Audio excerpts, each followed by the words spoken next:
Hello, everyone, and welcome to our Survivor update for week 13 of the Winners at War season of the show.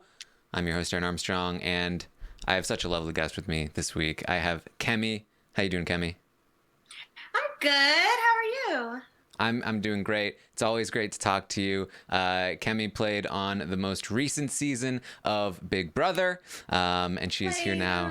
I was hanging out for a while. Made an appearance. Pop-up shop. Yeah, but we are here to talk about Survivor Winners at War this week. It was a 2-hour episode. I gotta say, I was very excited for the episode. I don't know if it completely lived up to what I wanted it to be, but it's Winners at War. I'm still loving the season. Yeah, I feel like it's just amazing every week to see all of these icons together. Like seeing Tony and Sarah playing together again is just kind of like, I know that was one of the first seasons of Survivor that I watched, so I just get excited just seeing them playing together again. Yeah.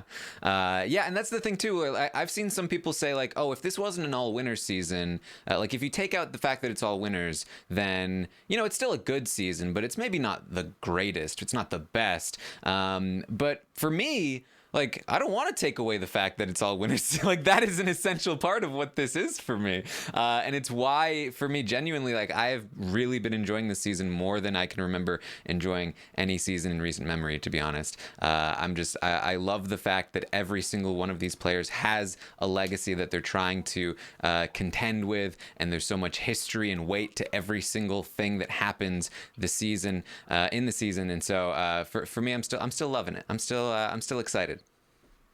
Yeah, no, I completely agree. And you can't separate the two. Like, at the end of the day, it's not like, oh, well, if this was all newbies, it wouldn't be as good. It isn't all newbies. Like, there's no way to separate it. So just enjoy it for what it is. Sit back, relax. Like, don't think too much. Like, I feel like a lot of times, like, the fandom just thinks too much. I come in every week excited to see what Tony is going to be up to, and I'm never disappointed. So Yeah, I do. I do often feel like I have an approach to Survivor that is maybe a little bit outside of the super, like I feel like I don't know, maybe I'm more of a casual, even though I'm obviously like crazy in depth about the show, but maybe wait, I are you might on Reddit? I mean, I look on Reddit, but like I don't really usually agree with what they're saying most of the time. I'm like it's crazy because I don't ever go on the Big Brother Reddit, but I'm like The Bachelor and Survivor, like I check every like once an hour, and like I don't post anything in there, but I get so angry that I can't downvote anything because I don't want to make an actual account.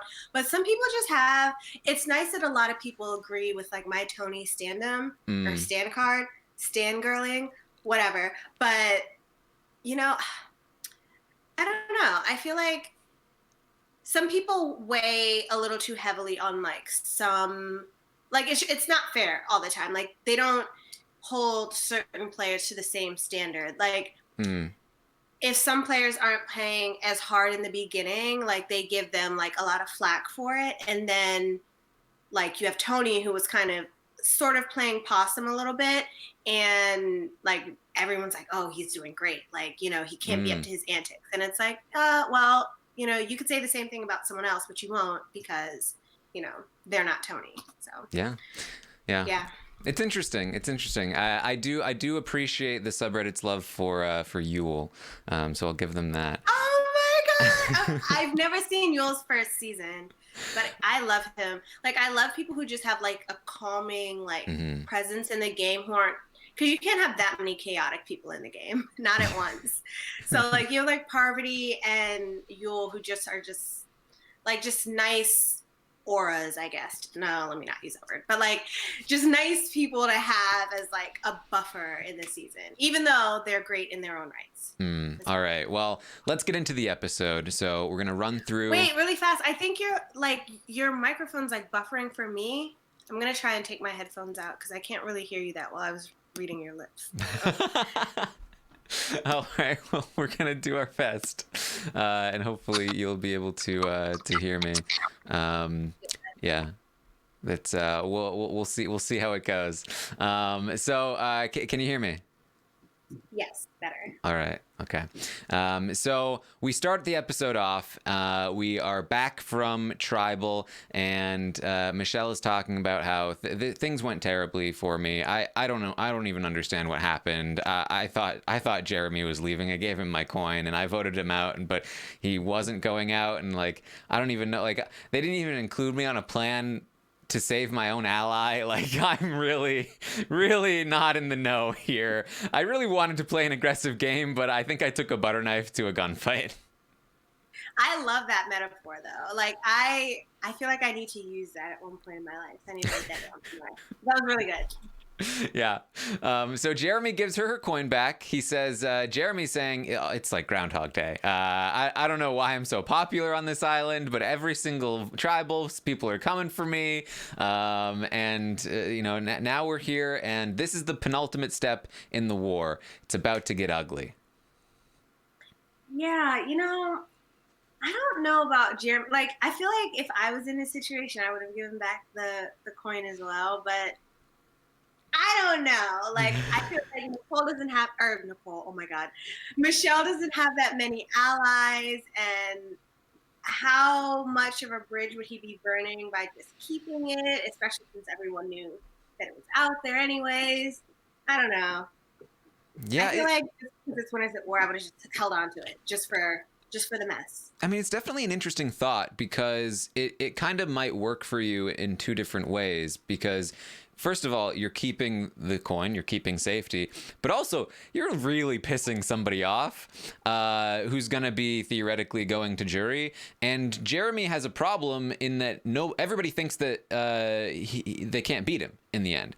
But if he does something like that to Michelle, and Michelle heads off to the jury like, you're the worst, I hate you, then maybe people feel a little bit more comfortable taking Jeremy to the final three, right? Yeah, and it's honestly, I don't even know when this like no one can beat Jeremy thing started. I feel like it started pretty early on. And I was just talking to, I think it was Jessica from my season the other day about like having respect in the game. Like, you can play an amazing game, but if people don't respect you, like, you can make the same moves as someone else and it doesn't hold the same amount of water. Mm-hmm. So like, I feel like people just really respect Jeremy. Yep. Where it's like Tony and Sarah, for example. Like, if Tony and Sarah were up against each other, I don't know that Sarah could beat Tony, even though if you take out the flashy moves that he's done, I still think that he would probably beat her in the end, just because like it's Tony and he's this giant name. And that sucks. Like, especially in a season like this, it's like you would think that because everyone wins, you're coming in on the same playing fields. And it's like, no, like, it's still like Boston Rob, Tony, and like, who else was a huge name? Sandra, Parvati. Yeah, Parvati. I guess like Yule too, but I haven't seen a season, so I don't know. You'll even Kim, I think, to some degree would definitely benefit from the reputation. Yeah, like, imagine if I guess like, oh my God, I hope I don't get any backlash. I haven't seen your season, I love you, but like, if Kim made these gigantic moves and is there at the end with Tony, I feel like it's still a toss up. Mm-hmm. Even if Tony didn't make these gigantic moves, it's still like, well, that's Tony, and the fact that he got to the end at all is amazing, because he should have been out, which he should have been out a long time ago. Like, he should have been out like third. I don't know. He got their guards down, and then he sucker punched them. He truly is amazing. Like, he is so amazing. Like, I don't want to be one of those people, because I feel like since I've played a CBS game, I need to be a little cooler about things in case we meet in real life one day, and then he's like, oh, you're the one who changed your name to Tony Fangirl on Twitter. Like, I don't want that to happen, because like, I met Rick Devens and like, I completely fangirled out, and I need to keep my cool. So we got to play it cool. We're like, yeah, Tony, he's a cool guy, you know. Yeah, no biggie. Well, I think, talking about Jeremy, I think one of the things is, and I've talked about this before, I've only met Jeremy once. It was very briefly, but like he just exudes charisma, and just like in being in his presence just makes you feel good. He just has that energy about him. And so I think that definitely, in addition to his reputation, is another reason why he's such a jury threat, because he's just so likable. Like, you can't not like Jeremy. And he seems very confident. I feel like you can say like the grass is green, like two different ways. Like you could be like, oh, the grass is green, or you could be like Jeremy, like the grass is green, and like that's gonna sell the jury more than like someone else. Yep. So back to your original point, I do think there is some merit to the idea of just stealing this 50-50 coin. It's not really a move that I think most players would make, especially a player like Jeremy in an all-winner season. But definitely something to think about. It's kind of one of those things where like you definitely don't want to do that and then also lose the next round, because then you really look like a jerk. But Yeah. if you're gonna do absolutely everything, it's something to consider. Yeah, I mean, and also like how much. It's not like he got it on his own, so I'm not sure how much the jury would respect the fact that he kept it, and it's still 50-50. Like it's not like it's if it's an immunity, I don't keep it every single day, but like 50-50, I don't know. Yeah. And even if they don't respect it, like I mean, I feel like if you're Jeremy, you have to just try to do everything you can to get to the end. I think back to Dan Giesling in season 10 of Big Brother, who makes a very aggressive and public sort of stunt to kind of make it seem like people dislike him, so that people are more likely to take him to the final two, where he knows he'll be able to crush anybody. So something like that. It's worth considering. It's just not really something that I think is in Jeremy's like toolbox. I think he's a bit more of an even keeled player, and probably that's a good thing. Yeah, and like I feel like Survivor's a lot more. I don't want to say it's more social than Big Brother, but I feel like, my words carefully, I feel like the emotional intelligence on Survivor is a little bit more apparent in some of the juries than in some seasons of Big Brother that I've seen. So, I feel like, I mean, people aren't as bitter from what I've seen in Survivor as they are or bitter, I guess, like in Big Brother. Like I feel like it's more understandable in Survivor, but it's also like, I mean, there are no live feeds, so I have no idea exactly what's going on aside from what they decide to show. But yeah, I feel like especially in the more recent seasons, Survivor juries have been a lot more willing to kind of, go for the person they respect the most, the person that they feel played the best. I think a lot of that is down to casting as well, in the recent seasons, because in the past it wasn't always really that way. But yeah, I like the Survivor. The castaways like to have someone represent the season versus like a lot of times in Big Brother, it's like who was nicest to me, which, not to say that that's a bad thing, but like I think that Survivor winners, and honestly it might just be the edit, like are very representative of their seasons in recent seasons than some Big Brother seasons, like 21 for example. Yeah. So it's the next day. Denise has not slept very well. She says she's done getting upset. She's not a tattoo gal. She's a goofy gal. That's her screen name. But she needs 2 tattoos. She needs endure on one arm, and let go on the other one. So you endure, and then why do I keep saying endure? And like it's endure. Like I don't know why I'm saying that. I'm so sorry. This is the weirdest situation. You endure and you let go. I don't know how to pronounce that word anymore. What happened to me? Have I never said that word before? Is it the Boston accent? Like, is it seeping through? I don't know. I don't know. This is a dramatic. This is an emotional moment for Denise. She's got tears in her eyes in the confessional, and she actually made a post on social media yesterday about how she actually did go and get those two words tattooed. On her wrists. So this is really like a big moment for her that she was really done with tribal the night before, and she's she's having this kind of like, I guess, emotional breakthrough. Yeah, I mean, it's nice to see human moments in Survivor, where you see like how, not I guess how the game's affecting you, but like the game, the elements, like the social interactions are affecting people, and how they, I mean, I think it's like day 29 that this happened, right? Day 29 or 30. Yeah, something like that. Yeah, and like, that's a long time, especially to be living outside. So like, it's nice to see, especially someone like Denise, who's just such a kind person, talk about how like it's personally affecting her and how she's kind of overcoming being in the game again. It seems like a theme this season that the players left in the game are having a really hard time playing the game. Like, they're all really struggling in a way that I don't feel like we often hear about. They're talking about like just the overwhelming stress of what's been going on. I'm sure some of that comes down to when Tony's in the game and everything is super chaotic, and you can't get a good feel of like what's happening. That's really gonna hurt you mentally.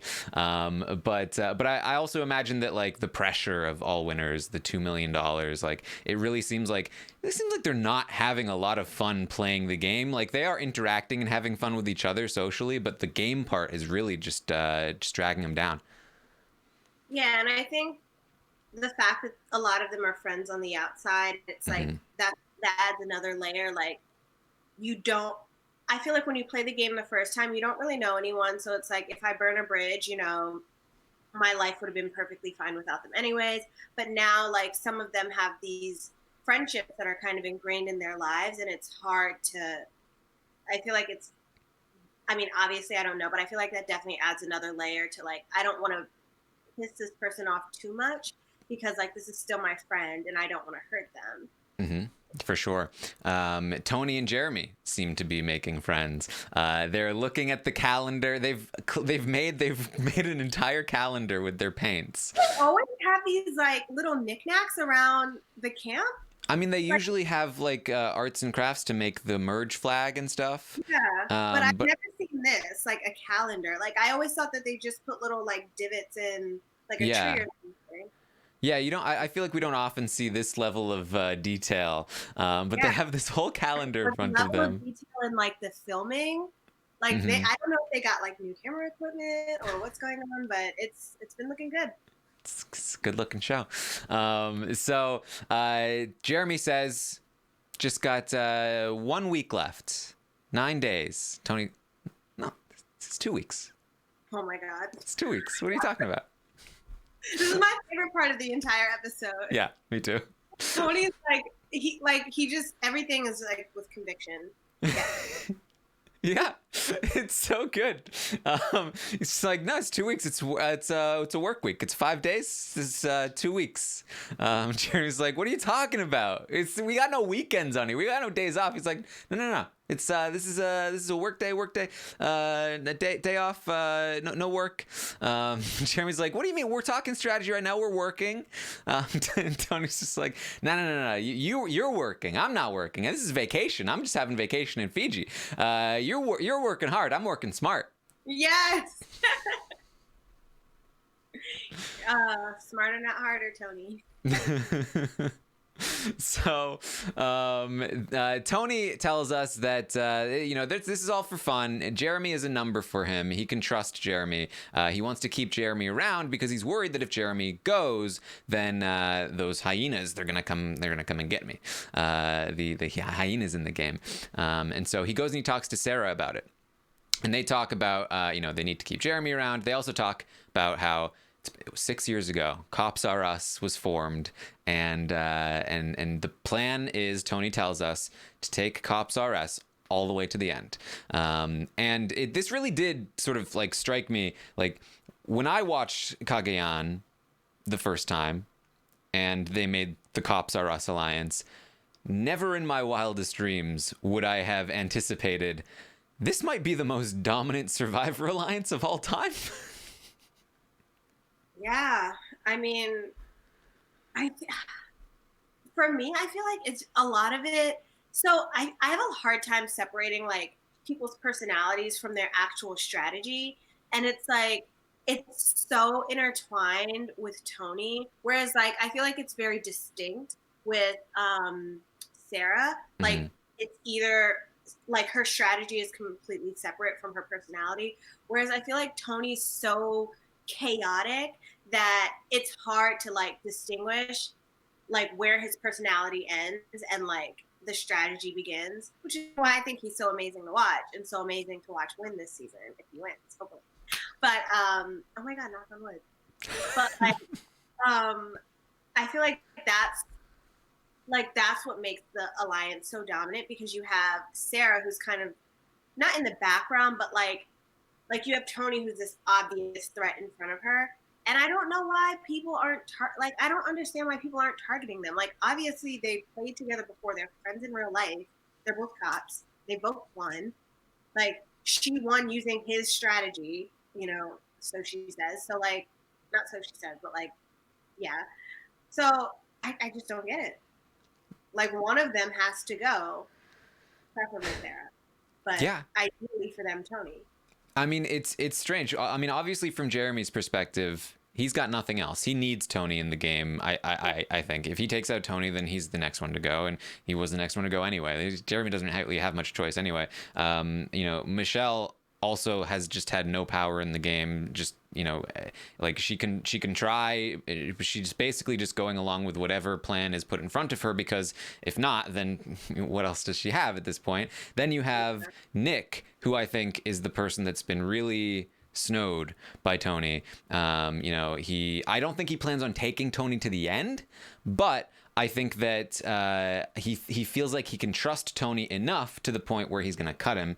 And then you have, you know, Ben, who I think is fully snowed by Tony and is fully willing to go to the end with both Tony and Sarah. I think for Ben, it's just kind of like, Ben is going to talk about this later in the episode, that you know, he's never actually had an alliance that has been true to him, and so he's always been betrayed by people, and he got to the end by like being on the outs and just like continually surviving, and so having people that are loyal to him, that are like good with him and want to stick with him, I think is really impactful for him, and a big part of why he's willing to just stick it out.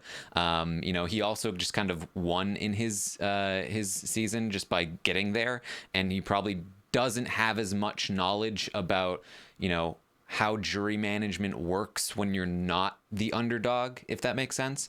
Yeah. And so I think that's where Ben is being snowed, and then you have Denise, and I am definitely confused about where Denise stands. I think maybe a little bit similar to Ben. Denise is in a situation where, you know, in her first season, she was working very tightly with Malcolm, and they were doing very well in the game together as a pair. But Malcolm was always the person that was going to beat Denise in the end. And she didn't care.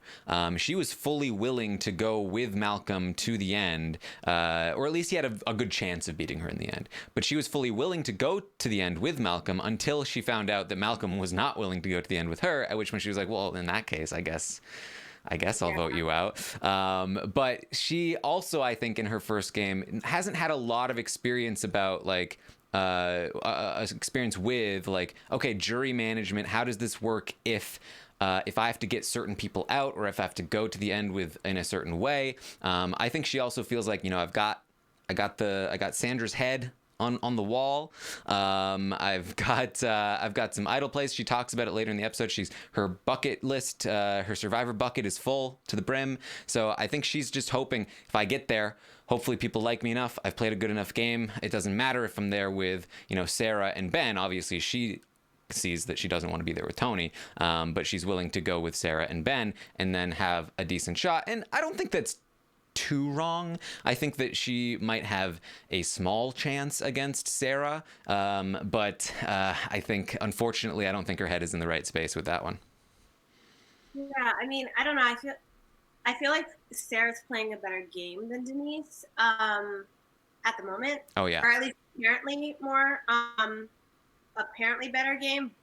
But I feel like when you're the Sandra Slayer, it it holds a lot of weight. Like Sandra's the only one who won twice, and then the way she took Sandra out is just gonna go down in history. So that would be a reason enough for me to vote for her. Because I mean, I feel like you also have to take into account like things that different jury members like, which would benefit from like binging their seasons and seeing how they answer questions when they won. Because you have like, for example, Jess from my season, she likes very like methodical gameplay, like in the background pulling strings, like making sly moves, like kind of like a Sophie. Whereas I like flashy, aggressive, like Tony and like Rick Devens. Like I like that kind of gameplay. So I personally would vote for Denise over Sarah. But you know, obviously I'm not on the jury, and you have to like take that into account. So I think a lot of it at this point is going to go into like knowing your audience. So like if you know that a lot of people on the jury like will vote for Tony because of like his name and like the flashiness that comes with him. I feel like someone like Sarah does need to make like a big, like flashing, glaring move, yeah. just to kind of overshadow Tony. Exactly, especially in light of the fact that Tony was able to outmaneuver her in the Sophie round in particular, where he basically cut her off at the knees, and she like I think that is the move that makes Tony win over Sarah, and like I think she has a chance if not for that move, but I think that one move where Tony does something unilaterally that benefits him and it hurts her, that is kind of the thing that shows Tony was the one in control. Yeah. And then he's also already won like 3 different immunity challenges. So Yes, good point. I I don't want to talk about him too much on here. But like, I'm just I'm really enjoying this season a lot. Like every week I'm just looking forward to the next week. I want to rewatch the episode from last night after we finish here tonight. Okay, well, so Tony and Sarah are worried that Nick, Denise, and Michelle, the hyenas, will team up if Jeremy goes. And so Sarah says, we have a locked-in final 3 with Ben. But the problem is he really wants Jeremy gone. We don't want Jeremy gone because we don't want Nick, Denise, and Michelle to team up against us. So we need to convince Ben to get rid of Nick instead of Jeremy. And so she goes and she tells Ben that Jeremy is Tony's number and Jeremy wants to work with us. And we need to take out people who aren't our numbers. But look, I'm going to let you make the decision, Ben. It's your call. And she says to us in confessional, she says, if Ben never gets a turn at driving, he's never going to go to the end with me. So if we make Ben believe this is his decision, then everything is good. I love this from Sarah. I thought this was a great segment. And I think it shows a lot of insight into how good she is as a player, as a social player, as a strategic player, understanding who Ben is and how to work him, and knowing that this needs to, like, if this move is going to be made, Ben needs to feel like he's making moves so that he can feel good about his game, so that he can feel comfortable going to the end with Sarah and Tony. And they do a great job at this. She says Michelle and Nick are the 2 that we don't have as numbers. Are you okay with Nick? And then we cut to Ben asking Tony, should we blindside Nick? Is that what we should do? I cannot believe like at first when the episode started, I was like, Ben needs to go. Like he needs to go. He needs to go. He needs to go. That, like I cannot. I mean, I cannot believe how well Pop Saurus is playing this. Like I cannot. I refuse to believe there has to be some sort of like Survivor gods intervening. That's like pulling strings here because it's impossible. Like, I cannot believe that they made Ben think it was his idea. Like, which is brilliant. And Like, I love Tony's response too. Ben is asking Tony, should we blindside Nick? And Tony's like, I mean, if that's what you want.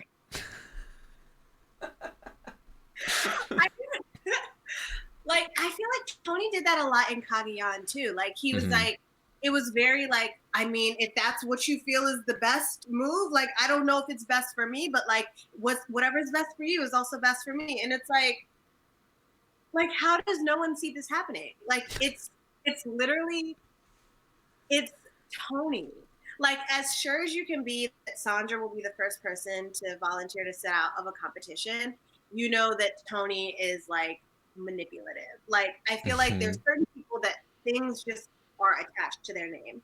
So like, and that's no shame, but like, I don't get it, which is why I keep talking about like Tony's myth. Yeah, and you know, I think some people might say like, okay, but it's Ben. It's Ben that we're talking about. Like, he's easy to manipulate. But I think another thing that you have to remember, not only is this a season of all winners, and Tony and Sarah have done this not only to Ben, but to a few of the other winners, and have gotten to this point through a bunch of very difficult players. But they were the ones who managed to win Ben. They are the ones who managed to get Ben in this spot with the people around him, to the point where they are able to work on him and nobody else can. And when you are starting from scratch and you're looking at the board, the person who is able to get to this position is the one that's going to be able to get the goods from Ben. And so, you know, everyone else should have done it first. For me, it's not even just that like they manipulated Ben into thinking that this was his plan. It's like they manipulated Ben into thinking that this was his plan to switch from Jeremy, who he's had it aggressively out for a while. Like, they turned his eyes away from Jeremy, like his biggest nemesis, one-sided nemesis in this game. Like, I just think that that's so amazing. Like, the one person that he's had it out for the entire time, and then here's his opportunity to like clearly gun for him, and they make him think that it's his idea to like, you know what, let's try someone else. We can do Jeremy a little bit later. When you had, like, we were at the point where I think it was last week where Jeremy didn't even want to talk, or Ben didn't even want to talk to Jeremy. Like, he didn't even want to acknowledge him because he just like hated him that much. And like now they're, I mean, it's amazing. Yes, so Ben tells us that Jeremy is actually more beneficial for his game. He's a shield, he's a bigger threat, and so, you know, Nick, he's trying to play both sides. Everyone's seeing it. Ben tells us, and this is the first that I think we've all heard this, but apparently Ben says Denise is lockstep with me and will vote any way that I want. And so here we go. This is the hardest mission yet, but we got to take Nick out of the game. And with that, we head to the immunity challenge where Nick wins. It's a slide puzzle. Now, I tweeted this out. If you are a winner of Survivor and you did not practice your slide puzzles endlessly before you came out to play again, I don't know what you're doing with your life, but you're doing it wrong. Yeah, I feel like those are two staples for like going on Survivor at all. There's slide puzzles and there's like knowing how to make fire. Like those are the two things that you know you're gonna see. So yeah. And you know, Nick was not the first person to the puzzle, but very quickly is going to finish it, and so he's going to win this. And Denise tells us in confessional, not for the last time in this episode, that man, we were hoping Nick wouldn't get immunity because we were going to vote for him. So time for Plan B. Yeah. Let's go. So they head back to camp, and Sarah immediately floats out, you know, Denise. What about Denise? To Jeremy, Nick, and Ben. Ben tells us Denise is easy as a vote, but Denise is my friend. I would rather split up Jeremy and Michelle. And so he wants to create some paranoia and get them, to maybe come after each other a little bit, or just do something to get the target on Jeremy and Michelle. And so Ben says to Jeremy, well, what about that 50-50 coin? That could be some danger. So do you think you could get that from Michelle? And Jeremy's like, yeah, I could probably get it from Michelle. And then he goes up to Michelle and he's like, just watch, Jeremy. He's gonna ask you for that 50-50 coin. Just wait. And she's like, no, I'm not gonna give it to him. He's like, yeah, but he's gonna ask. So just watch. She's like, yeah, but I'm not gonna give it to him. He's like, yeah, but he's gonna just watch though. He's gonna ask. This is he's doing his best. I mean, I don't see what the point of it was, but I never knock a game move. Like, at least you tried. So in a weird way, it kind of works. Not in the way that he, I think, intended. Because Jeremy says, I don't believe Ben at all. But I don't believe that Denise is going up, because Ben is trying to do this weird thing. And immediately when Jeremy and Michelle compare notes, they realize that Ben is trying to play them against each other. And that makes them get so worked up about it. They're like, let's just go after Ben. Why don't we get the vote on Ben? We'll pull in Nick and Tony, and we'll take Ben out of the game. Now, I don't love this move, primarily because they're relying on Tony, which definitely a mistake there. I mean, I can see why Jeremy might think Tony will vote with him, because that's what Tony has done the last 3 tribals. He's saved Jeremy over and over and over. But that's been doing what Tony wants. That's been getting who Tony wants out. And so if Jeremy is the one pitching a name to Tony, that's where I feel like, it's going to be a mistake to rely on Tony's vote if you're not doing what he initially intended to want to do. Yeah, I agree. I mean, I think that Jeremy kind of sees that, though. Like, I think that he knows that it's an uphill battle with Tony, but he also thinks that Tony's very loyal to him. But I think a lot of people have this misguided idea in the game that someone's their number one, when a lot of times someone like Tony, his number one is only himself. Mm-hmm. So, and I feel like that's the way you have to be, especially in this sort of season. Yeah, and so honestly, I'm not entirely sure what the plan really was. Was it ever really Denise before Jeremy pitches for it to be Ben, or was that always just a smokescreen? I don't think they make it completely clear. But Michelle tells us she wants Ben out. She doesn't want Jeremy out. She's got a best case scenario and a worst case scenario. And so Jeremy pitches Tony and Nick the plan to get Ben out, and Tony tells us, they've been clashing for a while, Jeremy and Ben. Jeremy wants Ben, but that's not in my best interest. And so Tony ends up telling Jeremy he ends up telling the rest of the tribe, Jeremy thinks he's tight with me, but the real plan is going to be, we're going to split the vote between Jeremy and Michelle. Now, I wouldn't be surprised if that was always the plan, to split between Jeremy and Michelle, and that because did they really want Denise gone? Especially if after this tribal they want Michelle gone. It strikes me that they probably always intended for Jeremy or Michelle to go, but that's just a guess. Yeah, it was a little unclear from the episode. I feel like, I don't know, the beginning of the episode up until that tribal was a little hard to follow for me. But yeah, I feel like the target was always going to be Jeremy. It made sense once Nick won immunity. It made the most sense to get him out. Yeah. I think that makes the most sense. We never actually saw anybody say the plan was Denise when they weren't already in front of somebody that they would keep the plan from. So we get that Jeremy's the plan. Sarah is concerned, though, because if they're splitting the votes, then Nick might flip, essentially pulling a Tony. right? Because this is what Tony did with Sophie was, there was a split vote, and Nick can take his third vote and flip it over to Ben and then send Ben home. If I'm Sarah or Tony, I'm worried that he might go full Tony and use those 3 votes to vote out Sarah or Ben, Sarah or Tony himself, which is certainly possible. If Nick goes to Jeremy and Michelle and says, Tony was not in on the plan. He was planning on voting you guys out. You got to vote with me. Essentially doing exactly what Tony did. You have to vote with me. We have to get Tony out of this game, or we have to get Sarah out of this game. And he absolutely could have done it. And that's what Sarah's concerned about. But Tony says, no, I've got Nick. I know he's going to do what we want.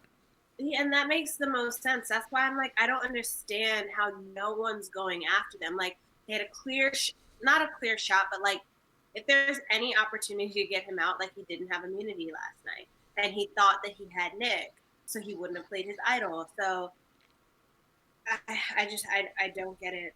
It's actually really frustrating. Like, as much as I love to see Tony thriving, it's very frustrating the fact that no one's going after him. Because, like, for me, it would be amazing to see people go after him, and then he just uses his idol, and it's like, another amazing move. But it's like nobody's going after him. I think I personally prefer to see people succeed without like winning immunities or playing idols. But I also, you also do want to see them face adversity. So like, it's always a tough line to walk. But I don't like to completely dominate game. I like to see like, I had to fight a little bit. Like I don't know who's gonna watch this, so like I apologize in advance. But like Dan versus like Derek in like Big Brother, like Dan had like a little bit more of a battle clawing his way to the end than like Derek did, who just completely like dominated it. Which is why I like, it's, for me, it's more entertaining to see like Dan. Yeah, and I think, to be fair, that like up until this episode, Tony did have a lot of adversity like to fight through. He had a lot of great players he had to go through. He had to make a couple of crazy moves in a row, changing things up at Tribal, taking out players like Sophie and Kim, who were big obstacles in the way. And it's kind of, I think it basically, what happened was that like Tony took out most of the lions, and now he's got the hyenas kind of just lined up. So like the main battle is kind of over, and Tony's already kind of won. That's what it kind of seems like. So it kind of like it climaxed a little early, I think, is the problem here. Yeah, I hope he doesn't have like, it's not like, oh, a Tony's downfall sort of thing. Yeah, that's always the worst, when the battle climaxes early, and then it's just like, okay, well now at least now we just got to wait for them to win. Oh, and now they just messed it up at the last second. Oh God, well that's yeah. So still great to watch though. So yes. Yeah. But yeah, I do feel like, I was thinking about it. I do think that Nick should have tried to make some kind of move here, and I think that's the difference between Nick and Tony as players. Tony makes the move to take out Sophie with the split vote, and everybody else is like, was that too soon for Tony? Was that too big of a move? Like, is this gonna screw Tony up? And it doesn't, because he's willing to think outside the box and make those kinds of moves. If Nick does that, if he takes out, let's say, Sarah, then maybe Nick is able to do what Tony does and flip back to Tony and Ben for a round to split up Jeremy and Michelle. And, he's able to bounce back and forth for a little while. And it gives him a massive, head on his wall as a resume for like, he's actually been doing something. So now he can actually get to the end with big players and maybe have a good chance at winning. But, he waits a little bit, and I think, that's ultimately what's going to cost him. Yeah, I feel like that kind of describes like what happened with Denise and Sandra. Like, Denise could have gone with like the easy out and just like kept the waters calm, and Sandra would still be there. But then she decides to make this huge move. So I feel like that's like it's one of those things where you kind of not have to, but it's nice to see like a defining moment in these players like trajectory in the game, especially in this kind of season. It's nice to see that if they haven't made these giant moves in the past, like you don't really see that Denise made any like giant moves in her first season, but then like you have like this Sandra vote that's like going to be etched in Survivor history, and like no one can take that away from her. And it would be nice to see something like that with like one of the hyenas. Yes. Nick tells us he's in a power position. He has Ben and Jeremy's fates in his hands, and he's making his decision based on who he can beat in the end. I don't hate that. When if we're talking about the decision between Ben and Jeremy, I can see why he would think maybe I need to take out Jeremy if his idea is, there are 3 people I can't beat. It's Jeremy, Tony, and Sarah. There are 2 other people that I can beat. 3 other people. Michelle, Denise, and Ben. It's going to be real tight if I take out one of the people I can beat in favor of one of the people I can't. So I can kind of understand that, but like I said, I feel like the real move was to really just take a shot at the people that you can't beat that are also in power right now. But we head to Tribal. This was an interesting tribal. I really liked that we got this perspective. Jeff starts bringing up, how playing the game makes you very vulnerable because there are so many people watching, not only in the game but at home, that it's very exposing. And is it hard to remember which persona to use as you're playing this game? And Ben talks about like it's hard to be someone you're not when you're dealing with hunger and exhaustion. And I talked about this on a previous podcast about like how I feel like this is really getting to Ben, and we see Ben a lot more friendly and jovial at the start of the season, and then over the course of the season gets more and more grumpy and angry and stubborn. And I do think a big part of that is the exhaustion and the hunger and the sleep deprivation and all of that, and having to contend with the game on top of that, and having to contend with the fact that millions of people will be watching and yelling at you when you get home, is also going to play a big role in that. And considering the fact that most of the remaining cast in the game have deactivated their Twitters or decided to stay off social media because of the insanity of what they're dealing with, I thought this was particularly poignant in the episode tonight. Yeah, and I feel like Ben is probably someone who, from what I've seen at least, like he does he gets a little bit of flack online for his win, because I think it was the first season where they did the fire making, Mm-hmm. right? Yeah, so I know a lot of people don't like that, and so I could only imagine how that was for him, and like coming out to that, like you just win, you have this great moment, and then like it's different when I feel like when you go through the season, like, and you feel like you might win, like it's this like epic thing, and then you're watching it back, and then people don't really appreciate how you won, but like you still won, so you want to feel proud of yourself, and you want other people to feel proud of you. But then you have these other winners who their win is so respected, and then like anytime they talk about you in comparison, it's like, oh, he just like he's a hyena, like, blah, blah, blah. Like, that must suck. And then you come back into an all-winner season knowing that you're, like, not one of the big name winners. And, like, I feel like he knows what he might come out to, like, when he's already filming. And then, like, watching it, like, it just, I really feel bad for a lot of them. Like, especially knowing that they've deactivated their social media. Because fans get very passionate about the shows, and you know what? I never actually knew that Survivor fans were as passionate about Survivor as like I feel like I'm seeing a lot of the Big Brother fandom watching Survivor right now. Like it's very like Big Brother fandom-esque what's going on with the Survivor fans right now. So I did not expect that. Because I've been watching Survivor longer than I've been watching Survivor for a lot longer than Big Brother, and like I've never seen it like this. Like people responding to the show like this. So it's definitely interesting to see.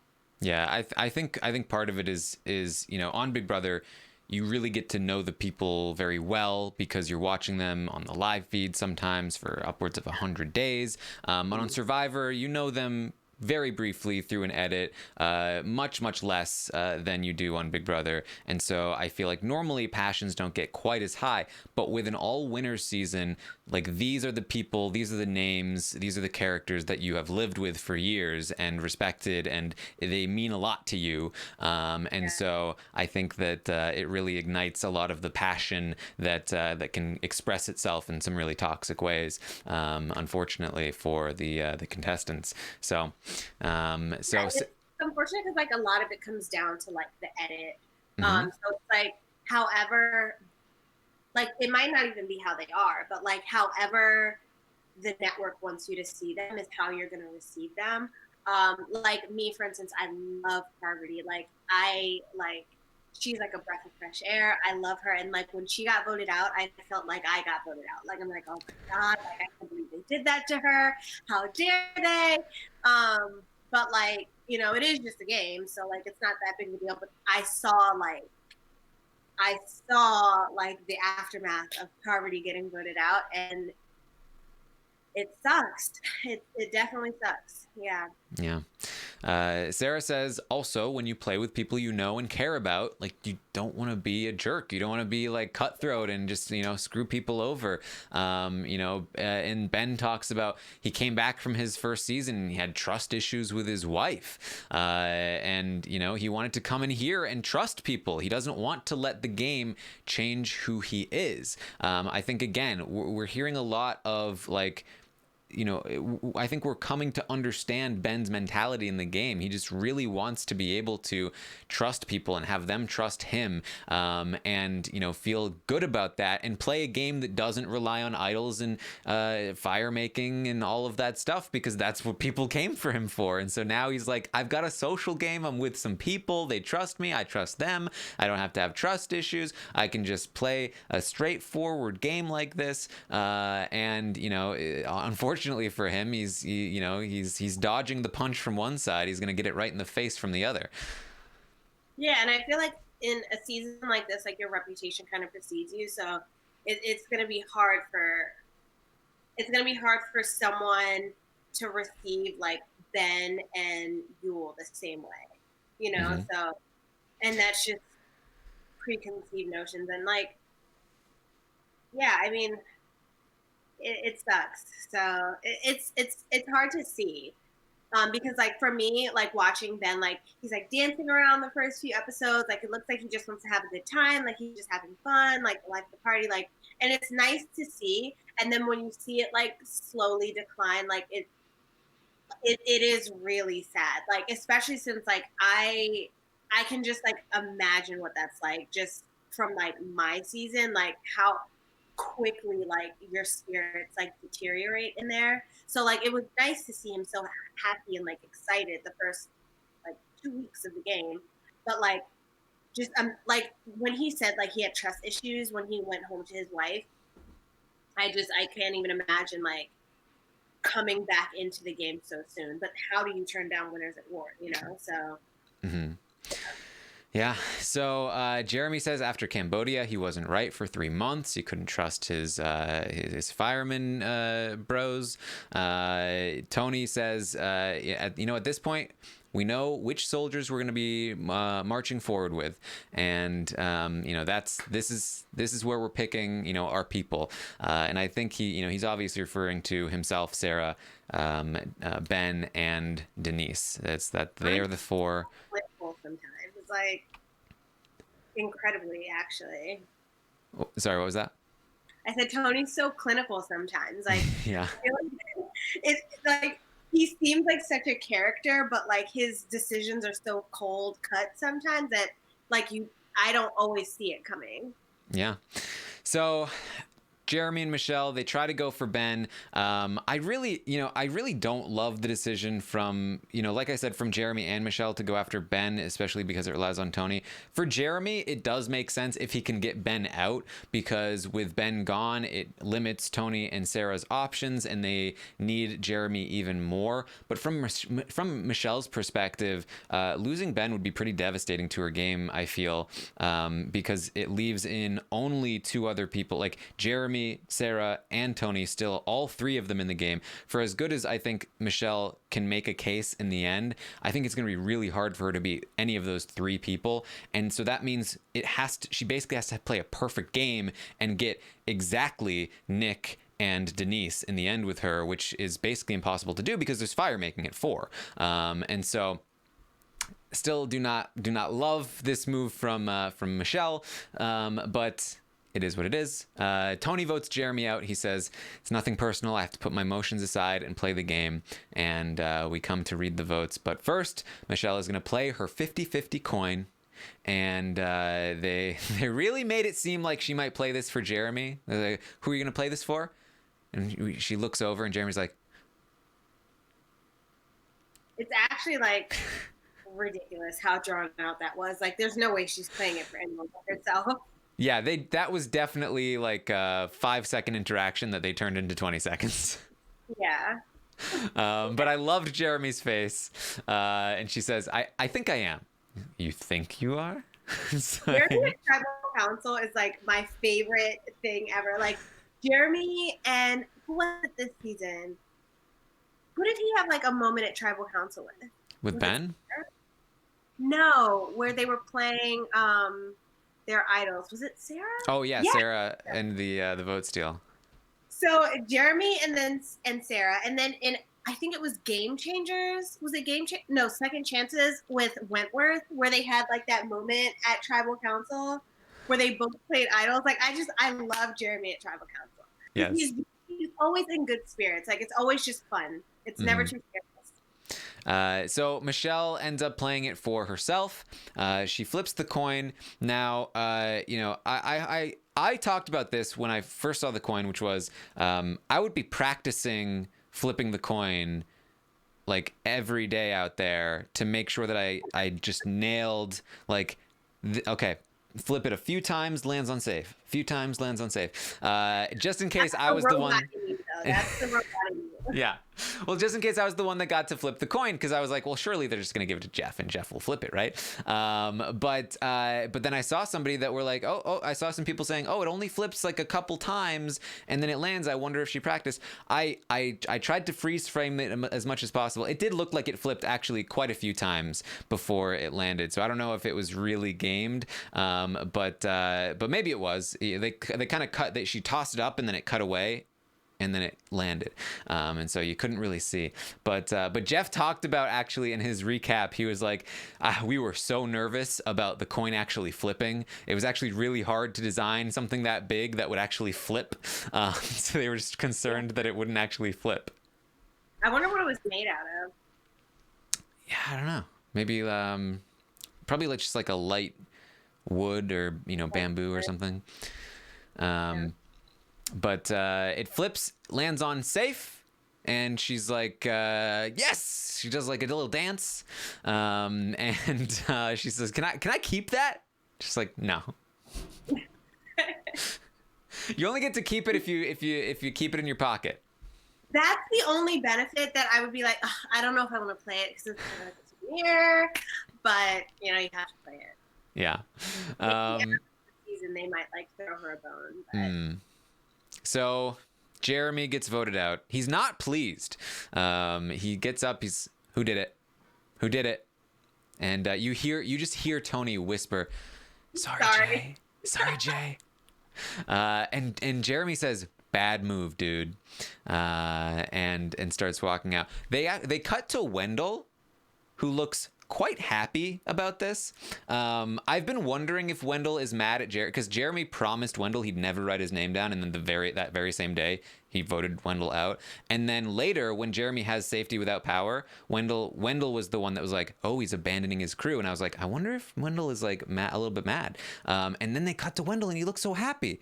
So, you know, I don't know, maybe. But I feel like they gave Wendell like quite the edit this season, so who knows? Very true. And now I'm wondering, is Jeremy going to be mad at Tony? You know, he says, bad move, dude. I don't get the sense that Jeremy would be a bitter jerk, and quite honestly, I don't get the sense that Wendell would actually be mad. I just thought it was weird that they cut to him here looking. He was like combing his beard, and he was just had a big smile on his face. It was such a weird shot. I don't think I actually noticed that. Yeah, I only caught it on the rewatch. But Jeremy goes and he bequeaths his tokens to Michelle, and that's it from Jeremy. We head back to camp, and Ben says, "Oh, there it was. It was like a Western. We both took our shots, and oof." I got him. I finally took him out. I made the move. I did it. Big eye roll from Kemi. I cannot, like, Ben thinks that he is like I cannot. He really thinks he's pulling the strings, and like, you know, I commend him for it, but you know, that's not the way I see it. So Yeah. And so, yes, Marietta in the chat, good point.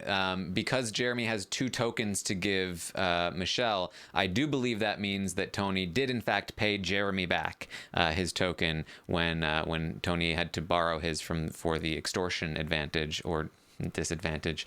And so that's interesting to note. Later on in the episode as well, we're going to find out Tony has 0 tokens, and so he's definitely paid, I think, everybody back their original tokens, and that leaves none for himself. But Ben says he appreciates Tony for sticking with him. Tony's like, oh, appreciate what? No, like, you did that. Of course we're here. He says he's never had this before. He's never had allies. And so Tony tells us it worked exactly as planned. The whole game, he's been on the right side of the votes. He talks to Ben. He agrees Michelle has to go next. He tells us, then you have Michelle, who's been outside of every vote. Never votes right. She has no idea what's going on in the game. In any other season, you'd call her a goat, and you'd want to go to the end with her.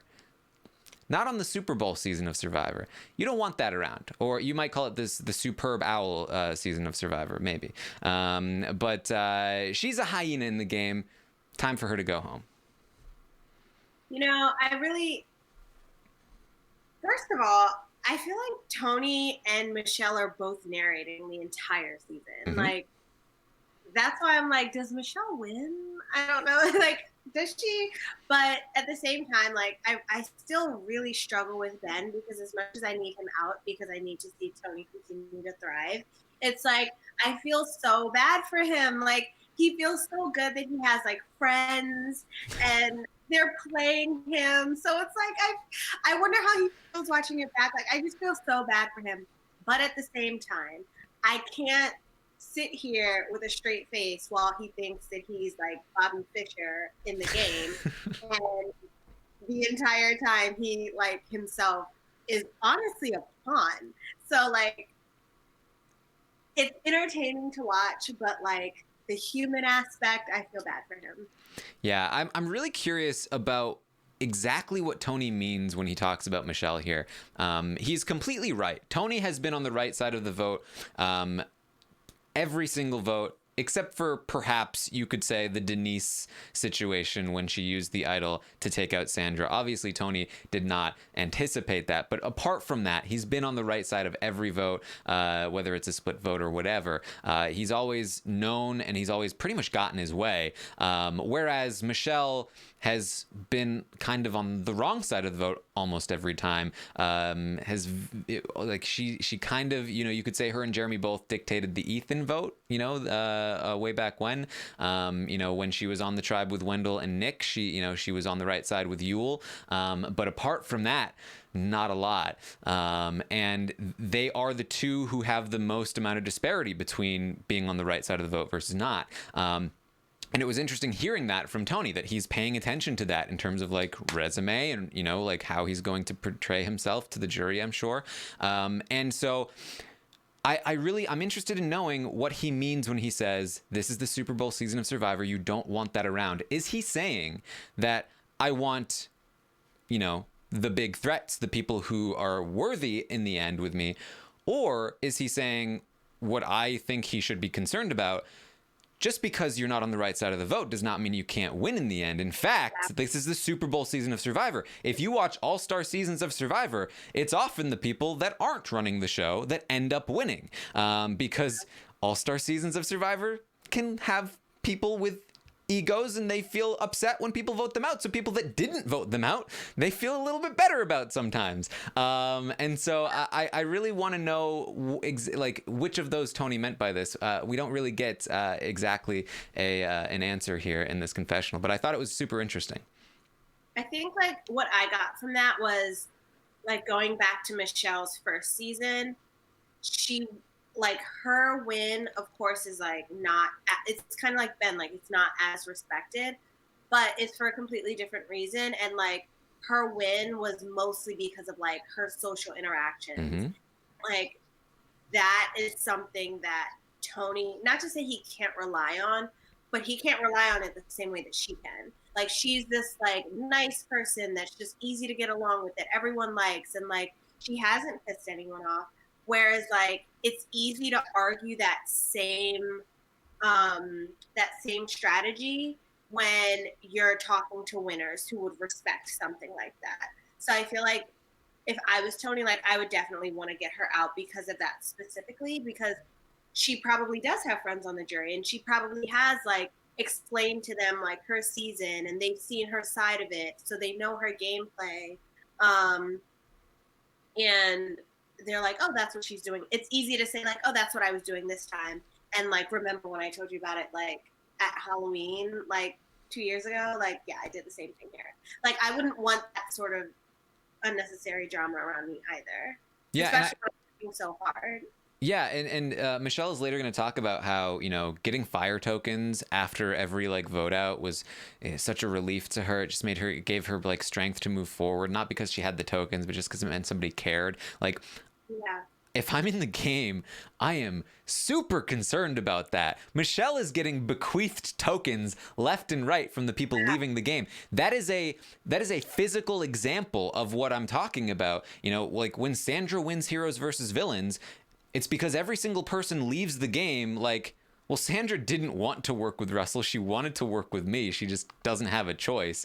So I feel good about Sandra. If there were fire tokens in Heroes vs. Villains, Sandra would have been bequeathed a ton of fire tokens, and then maybe people would have seen what was happening as it was happening. And so the fact that they can physically see this, I wonder if it makes it even more apparent that Michelle is a threat to the in the final jury thing. Scheibel. I don't want to get too off topic, but I am curious to see if they bring the fire tokens back, because I think it's a nice, I like it. I like it a lot. Like I know a lot of people don't like Edge of Extinction. I don't really mind it, but I haven't really seen anyone's opinions on fire tokens, but I personally love it. I think it adds a nice element to the game that, like you said, it shows like a social game in a physical aspect. Like it's tangible. Yeah, I like the fire tokens. I love the idea of them. I think that by the end of this season, it kind of just petered out, and the advantages got worse and worse, but more and more expensive. I think that in the beginning of the season, you had these crazy things happening, like the Sandra move, because people were like, "Oh, these tokens are going to be so valuable." They didn't turn out to be all that valuable. And so I don't know if they're going to be able to get that good stuff in future seasons, because people are going to be like, what am I going to save 8 tokens so I can get a disadvantage and an immunity challenge that'll get me voted out? Yeah. So I do love the concept, but I think it could be implemented a bit better. Yeah.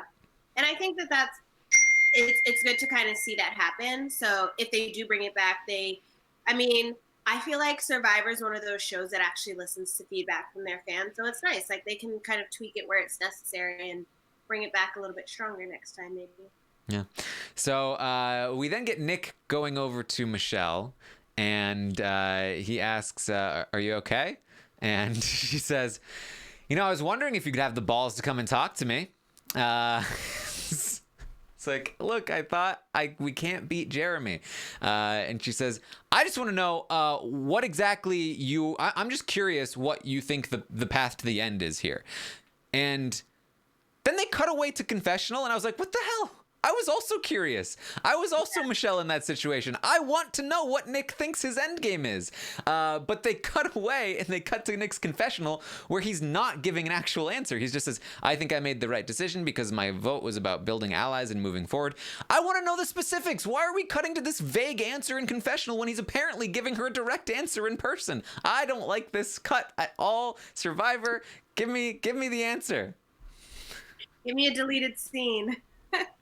He says Michelle wanted to work with Jeremy and he did not. She kept going in directions that he didn't want to go. And I do think that this explains a lot about why Nick and Michelle have not been able to get on the same page basically since the merge. That they came into the merge together with Wendell and they were ready to work together. Wendell gets voted out and they kind of start going their separate ways. And I think a lot of people were like, why aren't they with each other? Why have they separated? And I think a big part of that is that that Nick never wanted to work with Jeremy and Michelle was not willing to let Jeremy go. And so they end up just kind of working on opposite ends for a long time. And I think that ultimately culminates in this vote out where he finally gets rid of Jeremy. And she is not pleased. Yeah, I mean, I feel like this is the moment that can be like a turning point for Michelle. Like, I feel like a lot of times, like you see players get that little kick in the butt. Like, it's just like Sarah when Sophie got voted out. Like, that's when it's like, okay, well, fuck this. Oh my God. You're fine. Forget this. Like, you're kind of used to playing and like, I'm just kind of going with your alliance and, just making not safe moves, but like just kind of calmly moving through the game, and then something shakes the game up, like your specific game up, and it's like, what the hell is going on right now?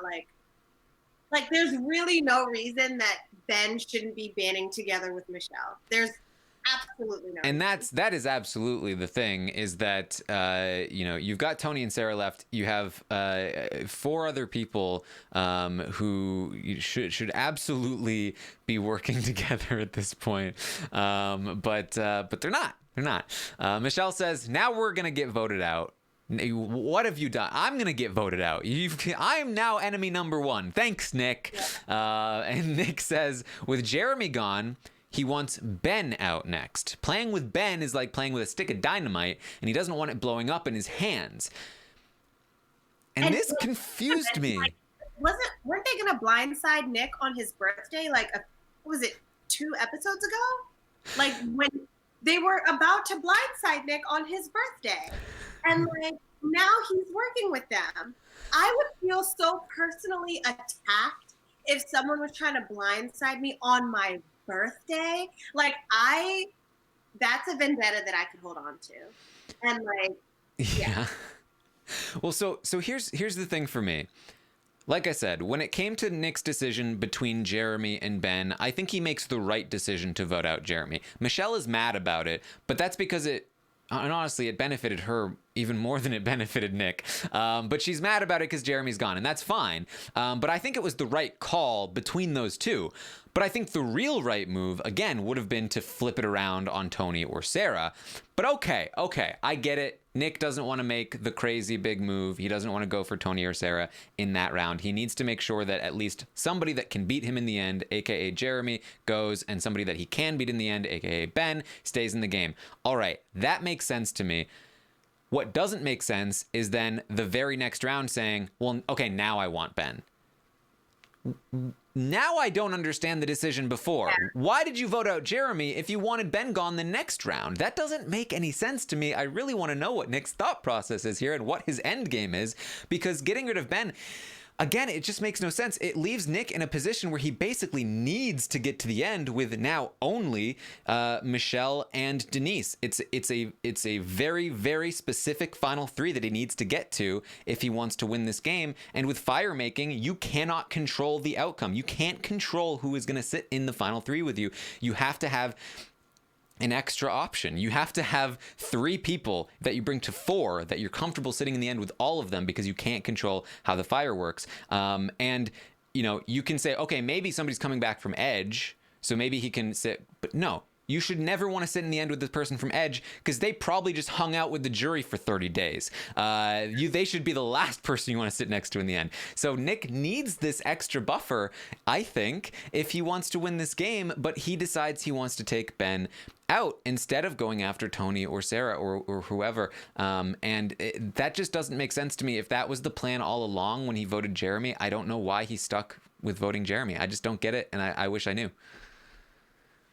Yeah, I mean, okay, how would you feel about someone from the Edge winning? Like, you personally, not you, like, impartial robot. Like, you, as the super fan that you are, that I know that you are, how would you feel about anyone who isn't Natalie? Because I feel like Natalie, that's an understandable. Like, especially with the edit that she's given, like, everyone would be able to stomach that. But, like, or would you? Would you be able to stomach that? So, I mean, I've talked about this a little bit. I do think I'm not just an automatic, I hate it. I think it depends on the person and the situation. Especially so, like, in my view, let's say, you know, Tyson comes back in the first Edge challenge. He then dominates the game from the merge forward, makes it to the end.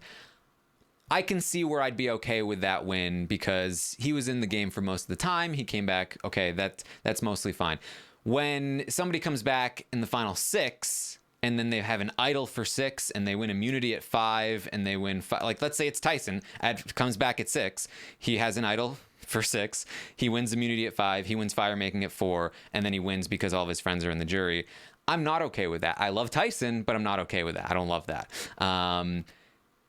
Let's say it's a different season. Let's say it's Game Changers, and Suri leaves at 6 because of advantage get-in, right? Everybody's immune except for her. She goes out, heads to extinction, immediately wins her way back in, and it's just like nothing ever happened. I'm fine with her winning that way. Like, I don't care. I don't mind that win. So it's very dependent on, like, the circumstance and how it happens. I will say, the way that Tony and Sarah have played this game, I really feel like one of them should win it. And if anybody else won, I'm not sure how great I would feel about it. Natalie, even Tyson, even Natalie. I mean, Natalie has done so well on Edge, absolutely.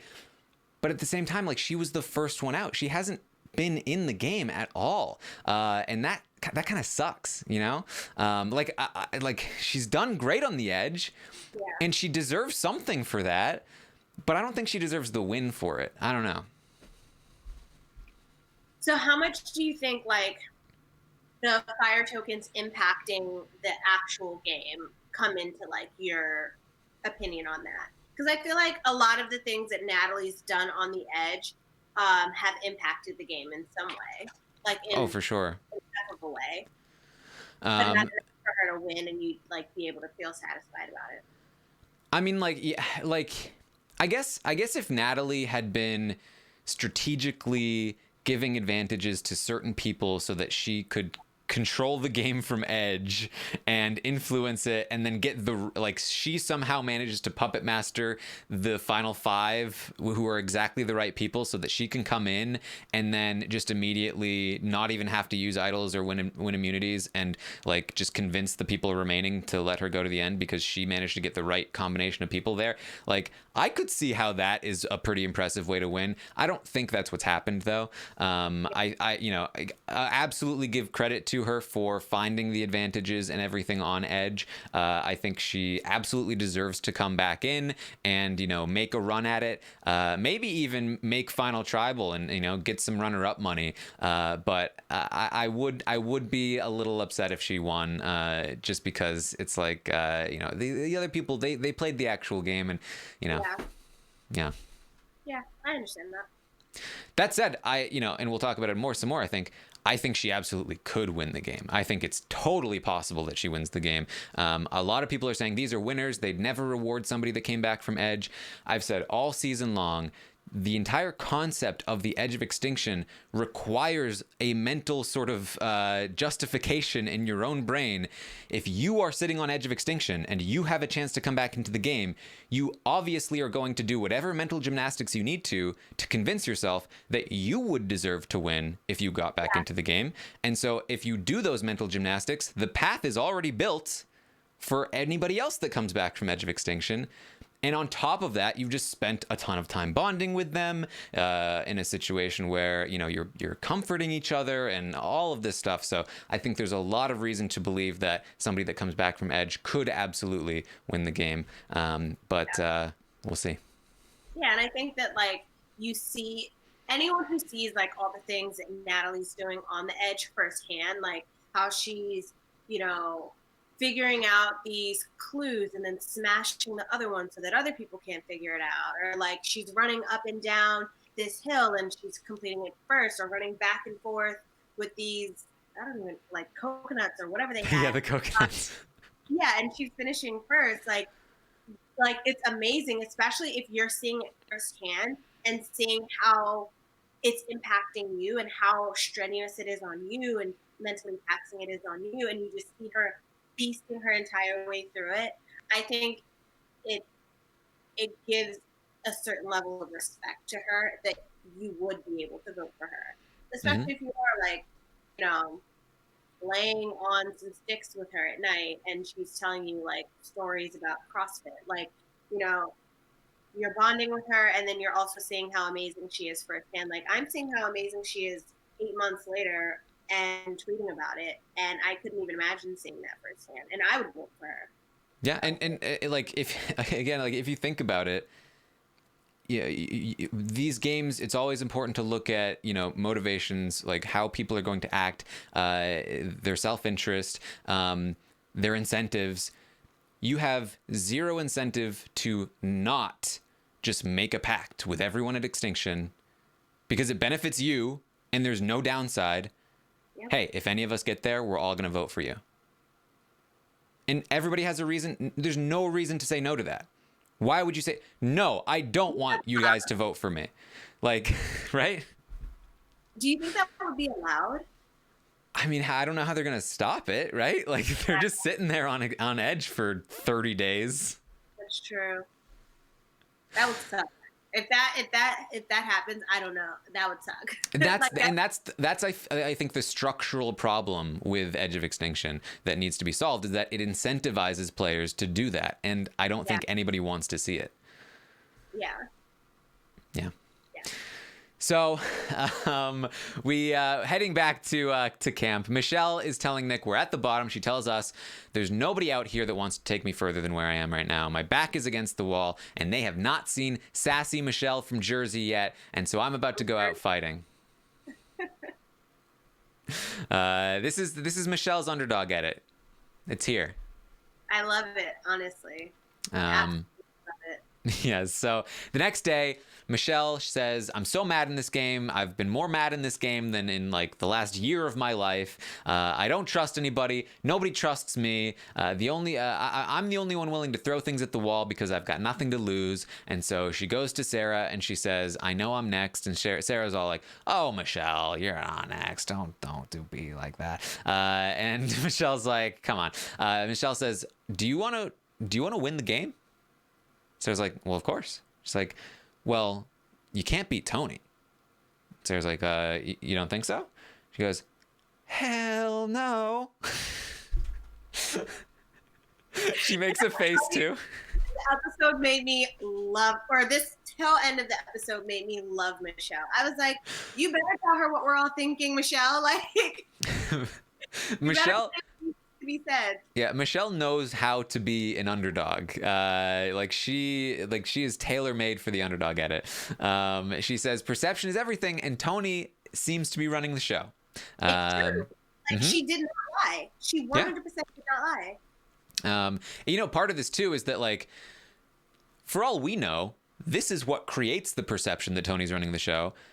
You know what I mean? Like, because of how the edit works, we haven't seen a ton of like Tony is going to win, from the actual players until now. So for all we know, this is what creates that perception because she's throwing things at the wall. And then when Tony wins over Sarah, now the editors are going to edit the entire season as if that was always the perception. But sometimes this can actually be created by people trying to throw things at the wall. That's I'm not saying that is what happened, but it's weird that it's possible that that happened, right? I feel like that's 100% what happens, except in the case of like Rick Devens. But then again, how else could they edit that, you know? Yeah. But yeah, I feel like it's definitely like a self-fulfilling prophecy.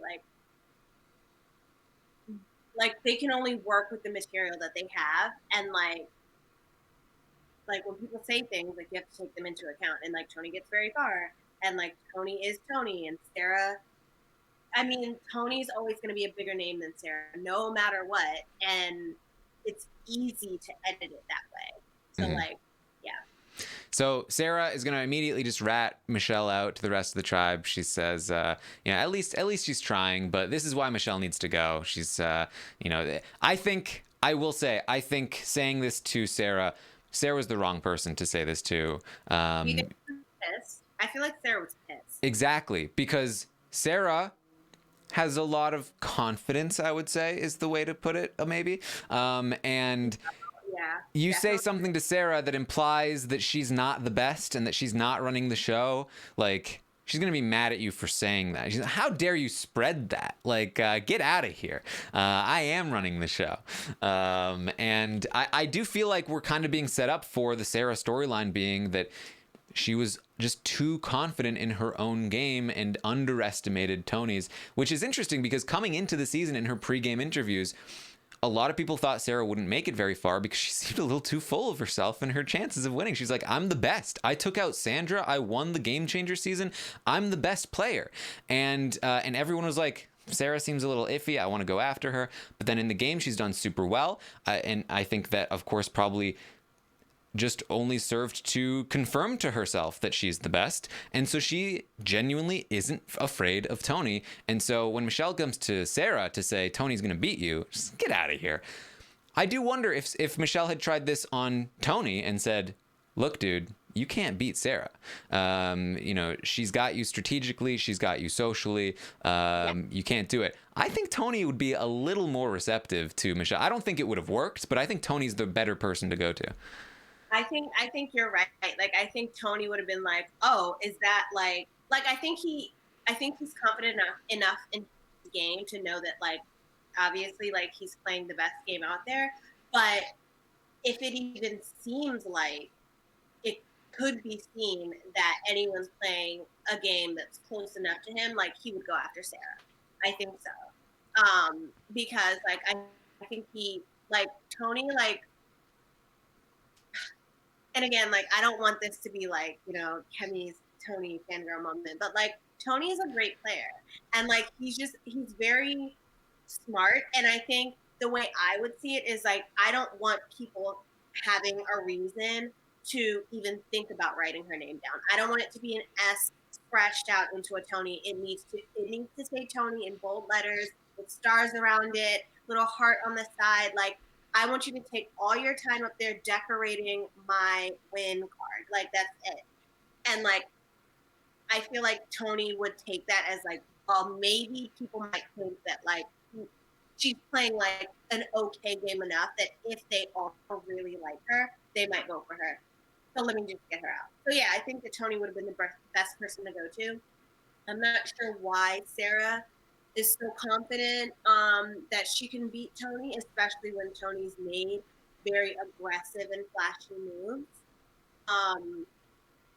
And like it's easier to digest a flashy move than subtle moves always. Like it's always going to be easier to do that. So I'm not sure why she was so quick to dismiss Michelle, unless she's like, it makes sense to me if it's like a front and she's like internally seething.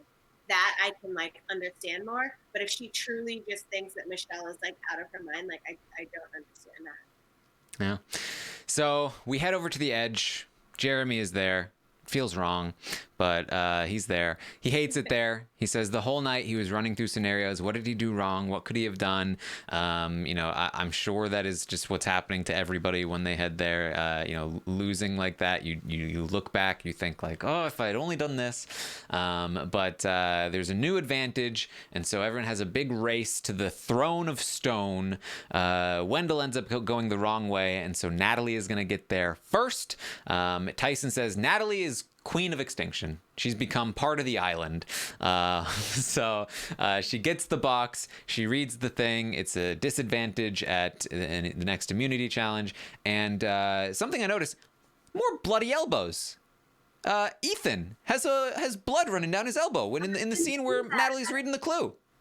Aww. What's happened to Ethan? I'm gonna call the medic. Right? We're later going to see that Rob has a huge bandage on his elbow. Ethan does not. He just has a scab later. But man, they're really busting up their elbows with these runs. Honestly, like, I feel like Survivor takes a lot more out of people than they even show. Like, the mental capacity of it is one thing, but oh my God. And I don't want to like completely go off topic right now, but what season was it that there was a girl who like a bug crawled in her ear for days, and then it was just like chilling in her ear, and then it randomly came out later. Did not like that. Yeah. I'm seeing Bill Hall in the chat says this challenge is a perfect example of how you're disadvantaged by getting to Edge of Extinction toward the end. I've seen a lot of that because Natalie talks about it. She says the reason I was able to do this is because I've been here from the start and I know this island like the back of my hand. And I get why Natalie's saying that. I think in some ways it's like, she wants to justify the fact that like, she was there first. And so like she wants that to mean something. But I don't think she needed to be there first to have that advantage. I think she got that advantage because she's the most athletic, she's the fastest, and she was the smartest in that competition. And she was the one that knew that was the throne. Like, Wendell was 100% on that island long enough to know what the Throne of Stone was. Like, if he didn't know that, it's just because he hasn't put in the work. He's been there for weeks, probably like 10 weeks by Tony standards. And so, he didn't need to be there first in order to get that advantage. But I do think, of course, people like Jeremy and Nick, who got there very, very last minute, they are going to have a much harder time, getting these advantages. And that does suck for them. It does suck that they're disadvantaged by the fact that they came in late. And those are, like I said, like if that's the Suri of the season and she comes in at 6 and then comes right back in, like those are the people I actually want to see succeed the most because, they've played the game the longest. It's go ahead. I also think that like I think you mentioned earlier in this conversation that like as time has gone on, the advantages that they have on the edge, they aren't as strong as they were in the beginning. So I feel like, this one, it's not really an advantage to her, but it's a disadvantage to someone else. So like, it does kind of help her if there's someone that she thinks that them being at a disadvantage and maybe not being able to overcome it might benefit her if she comes back into the game. But it doesn't directly benefit her. And I think like what's good about Edge of Extinction is it's all kind of seen as one big game. Whereas there's a main game and then kind of like a sub game. So it's not like she's like you're still playing on the edge, like you're still literally playing the game. You're just not still in the game. Like you're still playing for a chance to continue playing. So I think I see both sides. Like I understand why people think that like it's more advantageous if you get there earlier, but like I don't. I think people are underestimating like the fatigue that could go on from being out there for so long. And like, look at Sandra, like she quit because she knew that she might not be able to like last that long without a guarantee it's still competing for the money. And like, that's mentally taxing in itself. So I see both sides. Yeah, and for what it's worth, Natalie had enough tokens just from randomly stumbling upon a wine bottle. The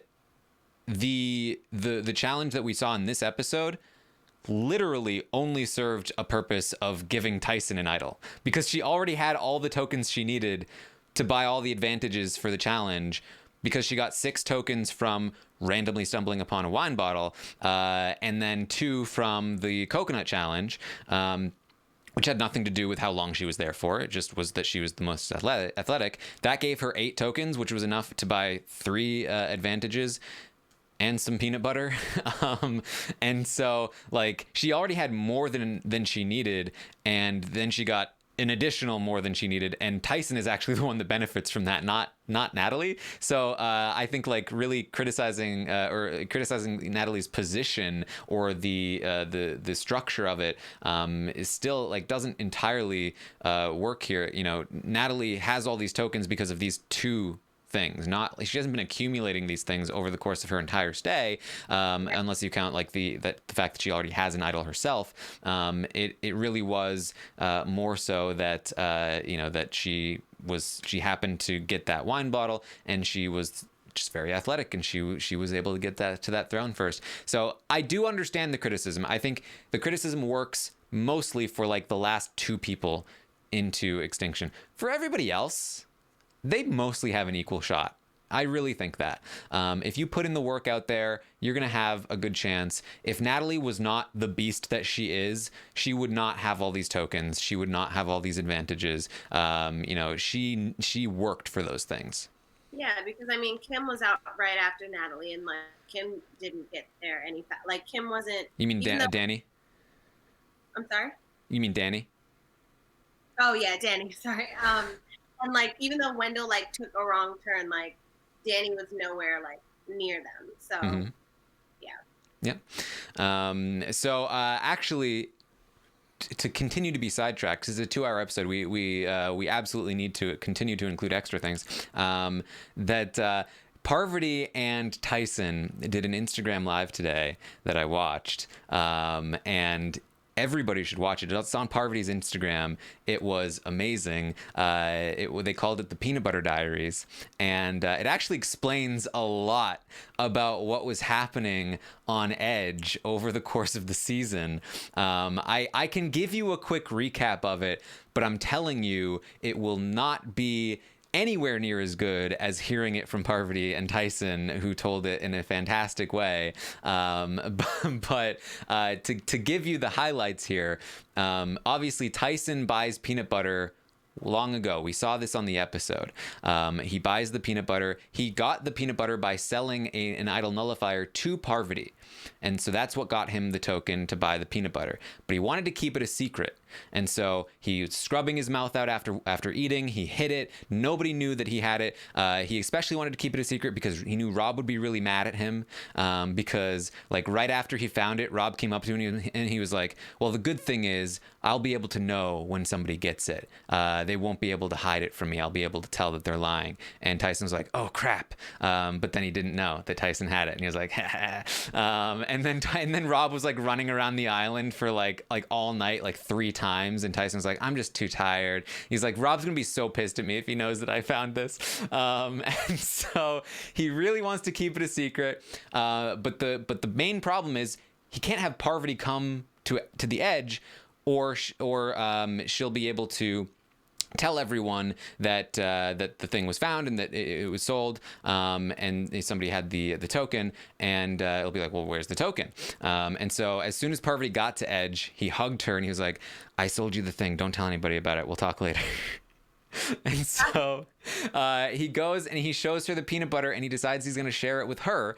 And so they have this like little secret together for a long time, where like every night they sneak off and they get some peanut butter, and it's like bringing joy to their lives. And then right before the first competition to come back in, Tyson went over and he ate most of the peanut butter, and he left just a little bit left in the jar. He thought about taking it with him back into the game, but he was like, no, I'm gonna bury it here and leave it for Parvati in case I go back in. And so he ends up getting back into the game, and Parvati's like, oh my god, I wonder if he left the peanut butter. She goes and she digs it up. She finds there's a little bit of peanut butter left. She's like, oh my god, this is great. She ends up sharing what's left with Ethan because she feels so bad for Ethan. He's like gonna die, and so they share that peanut butter for a little while. Then later, Parvati gets the 50-50 coin. She sells it for 4 tokens. And so with those 4 tokens, the price of peanut butter has risen. It's now 2 tokens per peanut butter jar. And so she, with her 4 tokens, buys 2 jars of peanut butter to share with her 5 other friends. So they split it up. Her, Ethan, and Danny each have they share 1 jar of peanut butter, and then Rob, Amber, and Natalie share a 2nd jar of peanut butter.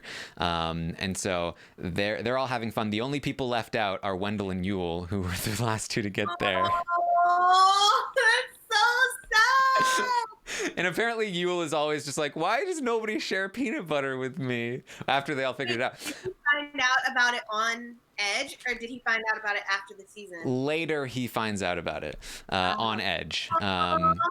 So they're all sharing peanut butter. But the problem with the Amber, Rob, Natalie jar of peanut butter is that Rob and Natalie are peanut butter fiends, and they won't stop eating it. And so Amber has to start hiding it from them so that she can ration it out properly. And so I knew that Rob would probably be eating a lot of it. Like I feeling. Yeah, and so that's going on there. Tyson ends up getting voted out again, comes back in, and right away catches Rob and Amber eating peanut butter. He's like, I see you guys. I see you guys eating peanut butter. You're doing my thing. But so this is it all becomes actually very relevant, because Tyson, when he went back into the game, told them, I had an unfinished jar of peanut butter that I left buried on Edge of Extinction.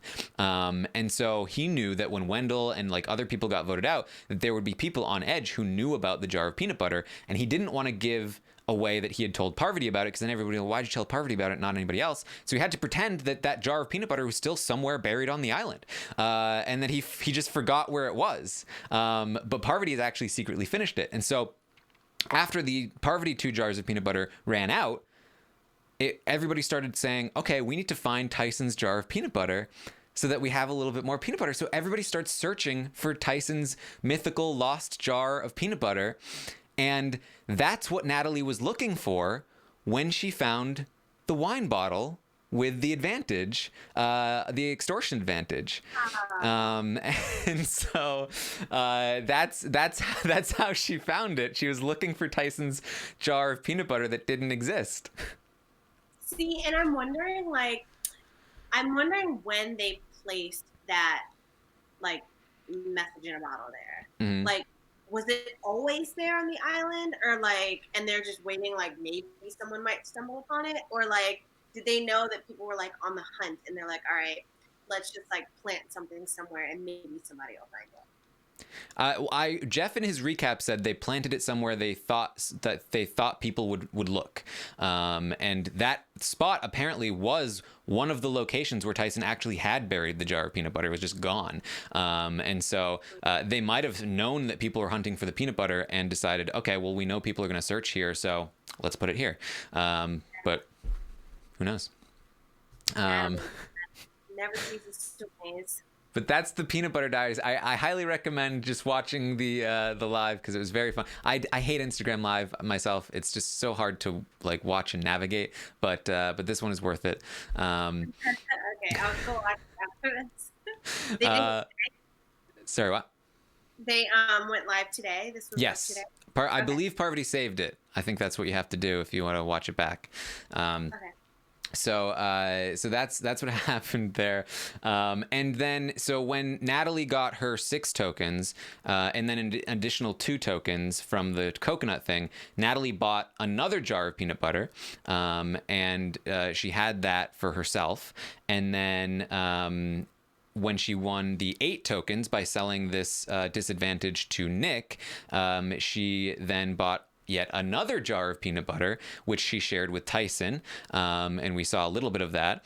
And she also then bought an idol that she gave to Tyson, and Parvati was like, "Yep, not bitter at all about the fact that I helped her find that advantage, helped her get that advantage under the bed, and then didn't give me an idol or peanut butter, or any of the tokens." Oh, she didn't get any of the tokens? No. Natalie kept them all for herself, and then when she bought an idol, she bought it for Tyson and not Parv. Or Jeremy. Oh, wow. I thought that I thought she split the tokens with... I thought they did too, yeah. Especially because Parv bought a jar of peanut butter that she shared with Natalie with her tokens. I would be very openly bitter. I really want to know from Natalie why she chose Tyson and why she didn't pay back Parv. We'll find out, I'm sure. Anyway, that's the peanut butter saga. That's what was happening on Edge. So we head back to camp.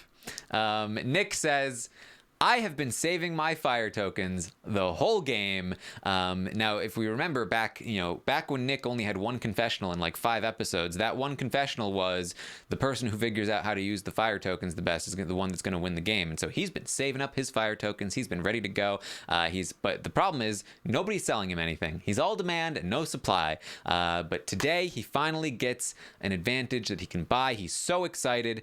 And then it costs 8 tokens, and it's not a great advantage. I thought I was rich, but I just landed on Boardwalk. This is no good. Oh, Nick. Oh, Nick. He says, "Tony is my main man, but he doesn't have any fire tokens." So, again, I think we can fully assume that Tony repaid everybody that gave him tokens and now has no tokens left. So instead, he's going to reach out to Michelle. Hopefully this gets her to trust him a little more after the Jeremy vote. He only needs 2 tokens, so he goes to Michelle. And I feel like Nick played this all wrong with Michelle. That not like in a real way, but just in a, like, he got her all excited. He was like, "I got an advantage." And she was like, "Oh my God, we're going to be okay. Thank you." He's like, "I just need 2 tokens. She's like, "Oh, perfect. I can give you 2 tokens any day. This is going to be great." He's like, "Okay, but here's the thing. It's just a disadvantage in the immunity challenge." And her face is just like, I love how theatrical Michelle is. Like, yeah. oh. I mean, yeah, No Hype Network in the chat says, I mean, the advantage did save Michelle. That's a good point. It did end up helping her out. But I think in the moment, you're like, really? That's what we got? Yeah, it's to get, like, excited about something, and it's not even that big of a deal. Mm-hmm. Like, it's something that he didn't even really need to tell her. Like, I would have rather he didn't tell me about it. Or, like... Just give me 2 tokens. I'm not going to tell you why. It's not worth getting your hopes up. So Nick does mention, like, well, they won't know who did it. So he tells us, it doesn't have to just be about one disadvantage. It can go deeper than that. And it feels like they're trying to make this out to be like, well, we can secretly disadvantage Ben, and then he'll be paranoid about, like, who was it. My initial reaction was, though, like, if I'm Ben and I don't know who did this to me, my first reaction is going to be, my alliance, Tony, Sarah, Denise, did you guys do this to me? And they'd be like, "Nope, look, we still have all of our tokens. See, we've told you about our tokens before. These are all of our tokens. None of them are missing." Okay, well, I assumed it would be either Nick or Michelle anyway, so let me go to Nick and Michelle. "Nick and Michelle, did you do this to me?" "Nope." "Well, how many tokens do you have left?" "Oh, lots." "Can I see them?" "Well, we've got like 3 of them. 2 of them Michelle just won, but, like, you know what I mean? It'd be pretty obvious. Like, if he really cares, it's pretty easy to find out when it costs 8 tokens. Yeah, and, like, the fact that he asked Jeff, I love that they left that in. I love when they do those little tidbits in the edit. Like that needed to be there, as well as like Adam and the fake idol. Mm. Those little things, like. So they do decide to disadvantage Ben. So they get to the immunity challenge, and Michelle wins. And it looks as though Ben would have won if not for the fact that he was disadvantaged. Now, that's not necessarily the case. Ben might have been going faster because he knew he was disadvantaged. And if not, he might have been going slower and being more careful, and maybe he actually wouldn't have won. But it does seem like he probably would have won, considering he had 30% more of track to cover and he was one block away. And so ultimately Michelle wins instead, and this is going to be the doom for Nick's game. Michelle says, I was on a funeral march to my own death in this game, so I really needed that win. And Nick really did not need her to win that. I mean, they set this episode up perfectly for Michelle to have just like an amazing episode. Like, she was the underdog at the beginning. She was pissed. She wanted to know like who had the balls, who didn't have the balls, you know, and then the guy who apparently did have the balls to come up to her, you know, he ended up, he like sealed the fate for not only for her to be safer, but for him to go home. Like, it was very poetic. And so we head back to camp, and for the second time in this episode, Denise says, well, we were voting Michelle out. I hoping that would be a locked vote, but now it's time for plan B. It's time for plan B. So she says, she says in front of everyone, she's like, I'm pretty sure it's gonna be me, so I just want to go to Edge with a full belly of rice. So I'm gonna use my tokens to buy some rice. Tokens are not useful anymore. Really selling it, like, it was unnecessary. Yeah, it was kind of a weird role to play here, but she says, I'm playing the role of dejected survivor player. It's just for Michelle and Nick's benefit, but it is kind of like a weird, like it kind of feels like she just wants like something to do to make it feel like she's doing something a little bit, you know what I mean? Yeah, it was very like kindergarten. Oh my god, kindergarten teacher to me. Like, you know what? If this is gonna be like the last hurrah, let's go out with a bang, you guys. Let's make sure that we all do it together. We can all have fun. It's just a game, and then we can move on. It was a lot for me. Yeah. Well, Ben says, I want Nick to go. He's too good at puzzling. He's playing all sides. And so there's a scene where they talk about Denise. Sorry, what? Sorry, I'm just saying, like, I love Ben as a character. Like, yes. There's a scene where they're talking about Denise being a threat to win. Ben is trying to pretend that Denise is the vote, and so Ben and Nick both say, you know, we'd vote for Denise to win in the end. I mean, she took out Sandra. She's been playing a great game, but Ben tells us he feels pretty safe in his alliance, and the plan is in place that Nick is going to go. Nick, on the other hand, tells us he feels like a genius. Everything worked out perfectly. He's in the best position he's been in the entire game. He just needs to get Tony on board to take out Ben, and you know, that's once again, as soon as you're making this confessional, you just know that this is not going to be good for you.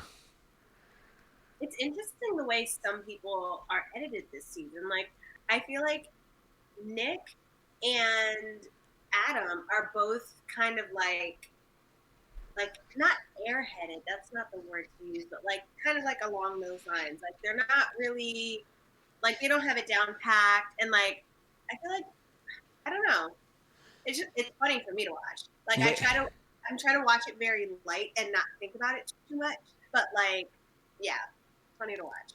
When they do the recap at the end of the episode, Jeff is like, season with full of like high level strategy moves, and it cut to Adam trying to pull the thing off the podium, and I was like, are they congratulating this, or are they making fun of him? I can't tell, honestly.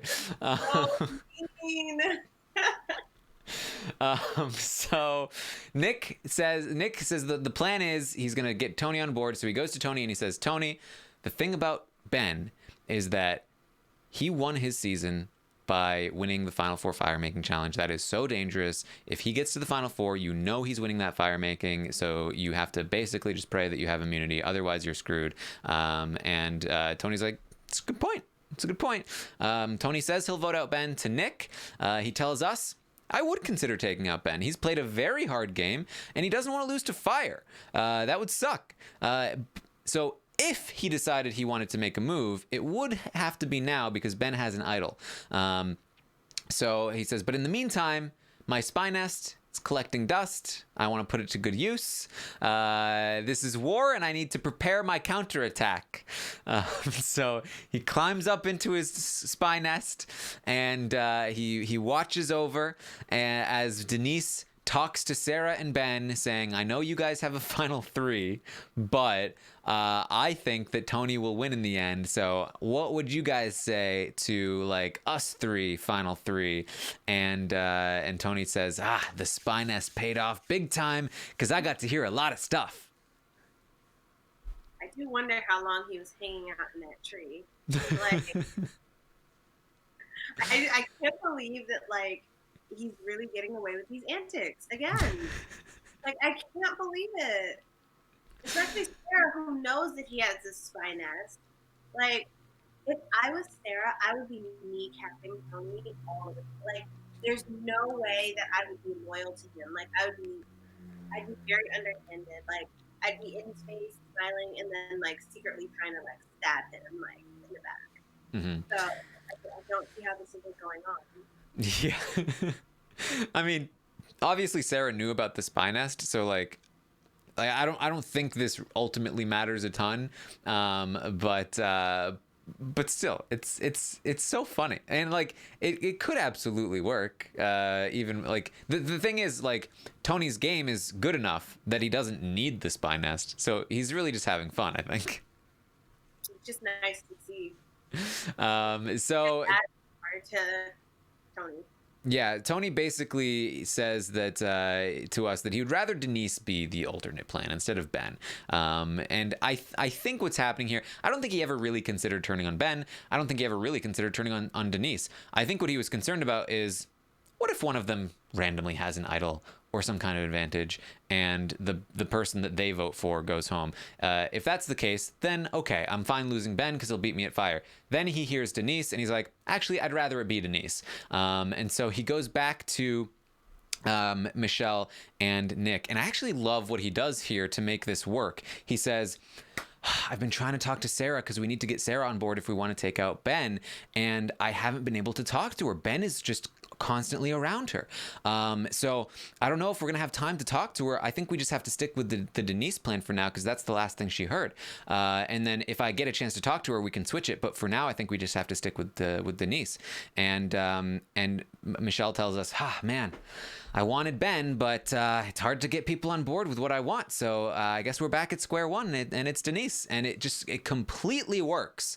They completely buy this, and they're like, okay, well, I guess we'll do that. And it doesn't even seem like Tony is trying to change this for his own benefit. It seems like he's really just like, we just can't make this work. I can't talk to Sarah.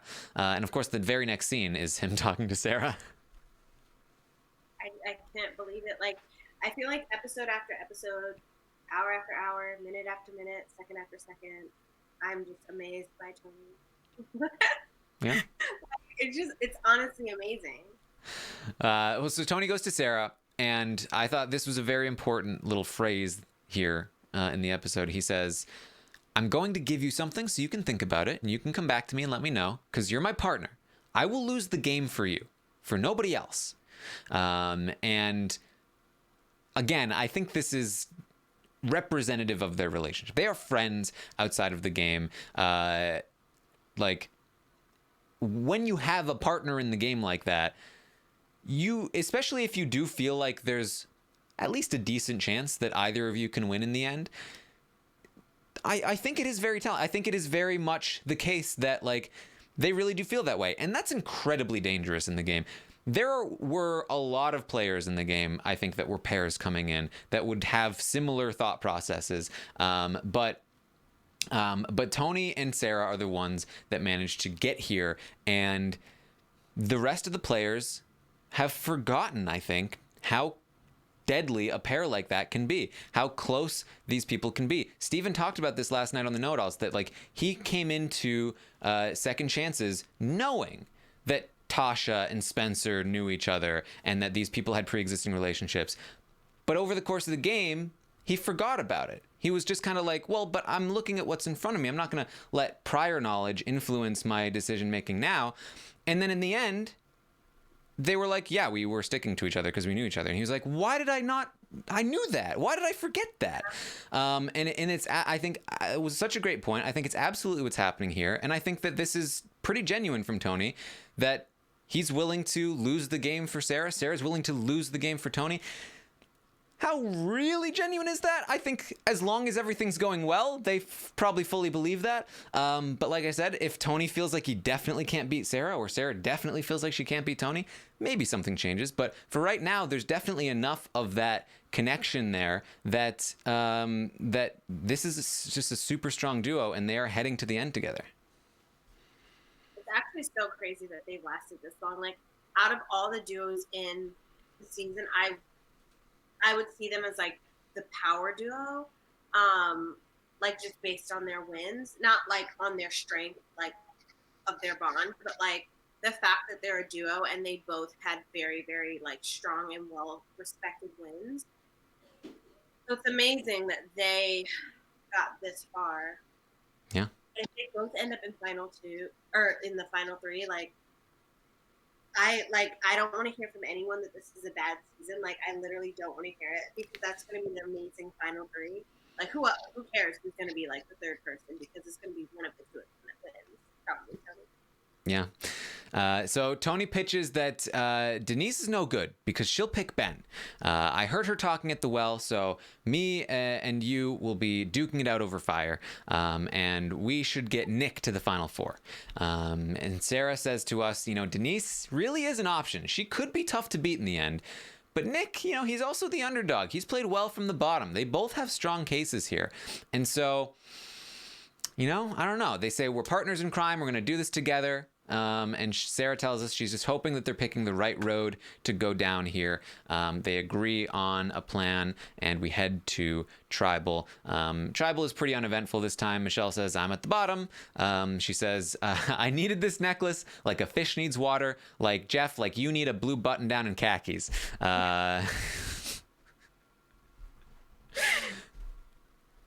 Fair. Denise continues to play dead. She's, I just, endure and let go. I'm fine. I just wanted rice. I actually caught this on the rewatch. Adam in the jury whispers to Sophie, he goes, it's a fake out, right? And Sophie says, no. So some of the jury think that this is real. And this is part of why I was a little confused about this ploy. It really does make Denise look a little bad in front of the jury. And like, I was kind of waiting for, after the vote, for her to be like, yeah, I did that. And she kind of did that, but not enough. And I feel like there might be enough people on the jury that kind of do feel like maybe she is checked out. I mean, we saw her in the last tribal going like, I'm done. Like, that was real. And so if she comes in the next tribal or a couple tribals after and she's like, I'm feeling done. Even if she says after the fact that this was all part of the plan, which it was, to be clear, she was acting here, at least to some extent. But I don't know if she's going to be able to shake that perception with the jury when the time comes, if the time comes. And that's a little scary if you're Denise, who already is kind of, coming from behind when it comes to the jury. I do wonder what makes this season so much harder for them than like previous seasons for the people who are still in the game. Like, I don't know if it's because like they're playing against winners and I guess it wouldn't be that, because it couldn't be that, but I don't know. Like, I feel like Denise and Ben specifically seem so mentally fatigued that, like, I wonder what it is about this season that's like really trying them. Yeah. It's definitely interesting. But we get to the votes. By the third Nick vote, Nick goes, "Oh shit." Then we get a fourth Nick vote, and he goes, "Well done, you guys." He walks out. He does the little howl, woo-hoo! Which I think was to be like, I think Nick, obviously it's a rough time out there. I think that the strategy was hard, but I think he really enjoyed being out there with all these legends, just like, I can't believe I'm even here playing this game with them. I made it this far. I think he had a really good attitude heading out. Yeah, he's a really good sport, which is nice. It's nice to see because it makes it seem as though, like, not seem, but like, it gives you the hope that he's not going to be like a bitter jerk, whatever that is. And so he says in his final confessional here, he was starting to see the path toward the end, but turns out it was all just lies and deceit. So he got fooled. So we head over to the edge now for the final segment of the episode. That's 2-hour episode. And at this point, I was like, are we going to get the Edge challenge here? Like, are we going to get a cliffhanger? What's happening? There's so much time left in this episode. And so what we end up getting here is just a lengthy segment where Amber is talking about her time on Edge. And, like, I like this, Amber, I like hearing from Amber. This feels a little bit more like a secret scene to me than it does an actual episode segment, but at least Amber gets to have a little more airtime, I guess, she was out pretty early. But overall, I did feel like some of this was a kind of wasted time. Oh, it definitely was wasted time. Like, they could have just made the episode an hour and a half if they wanted to beat the challenge. Like, I'm not exactly sure what they were doing here. Like, I was so confused because I was watching on a Zoom call and I came back into this last segment a little bit late and I'm like, oh, and I literally thought it was a preview for the next episode. So I don't know what they were doing with this last, like, what was it, 10 minutes? But yeah, no, It was unnecessary. Yeah. Yes. Well, we did get a decent amount of information about the players on Edge, how many tokens they have, and what they're buying. Rob tells us, I've still got the idol that I bought from the first time around, so that's what I've got. Wendell tells us he's got 2 tokens from that coconut challenge. He's going to use those 2 tokens to buy 1 advantage. All prices have doubled, so it's 2 tokens per advantage, 6 tokens for an idol, and 2 tokens for peanut butter. The challenges, and so I saw the advantage menu, and I paused and I read it through. So I actually know all the steps of the challenge because they're written out on the page. So run down the list with us. Okay, so the first part of the challenge is that they have to navigate like a rope through some fences. So it's like that untangling yourself kind of deal, where you're like you've got like a rope like woven through like a fence, and you have to like go under and through and around. And so that's the first part. Then after that part, you have to dig for a rope rung, they call it, to get that thing. And then after you do that, you have to build a rope bridge and cross it. After that, you maneuver 2 balls through a table maze, and the first person to do that comes back into the game. And so that's the challenge.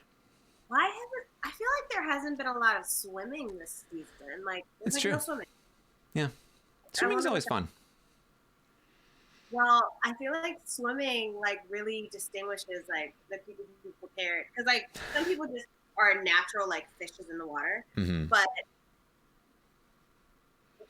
anyway, but like I feel like you have like there are people who can't swim and they have to learn how to swim to go on survival, like Keith.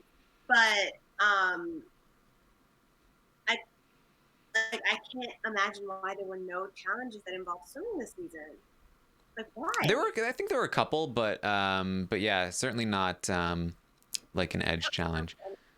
I just remember the first episode where they had like the little lifesaver, and yeah, but that wasn't really swimming. That was more like water running.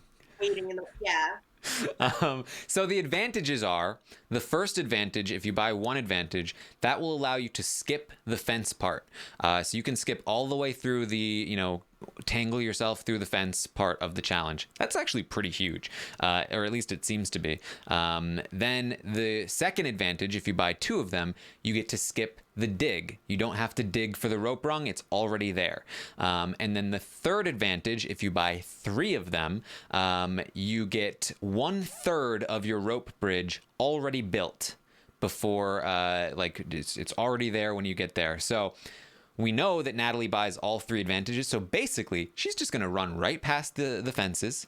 She's going to grab the rope rung, and she's going to start with 1/3 of her bridge already built.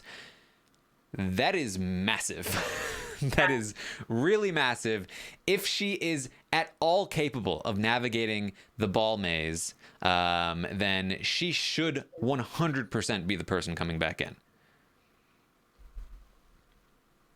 See, I don't like that. As much as I want her to come back in, I don't like that level of advantages in a game. Mm-hmm. Like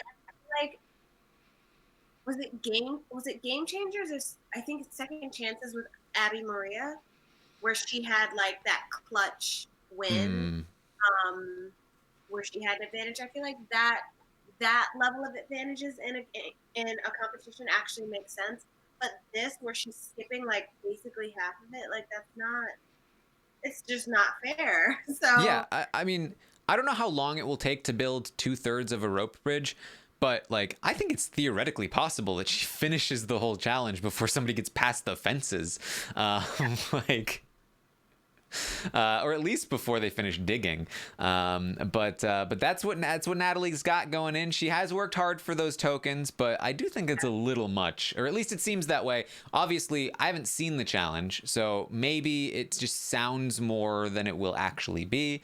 And those like gonna be loaded up on peanut butter, so she's gonna be very true. strong. So whereas other people like Wendell, who didn't have any of the peanut butter, are gonna probably be a little bit weaker.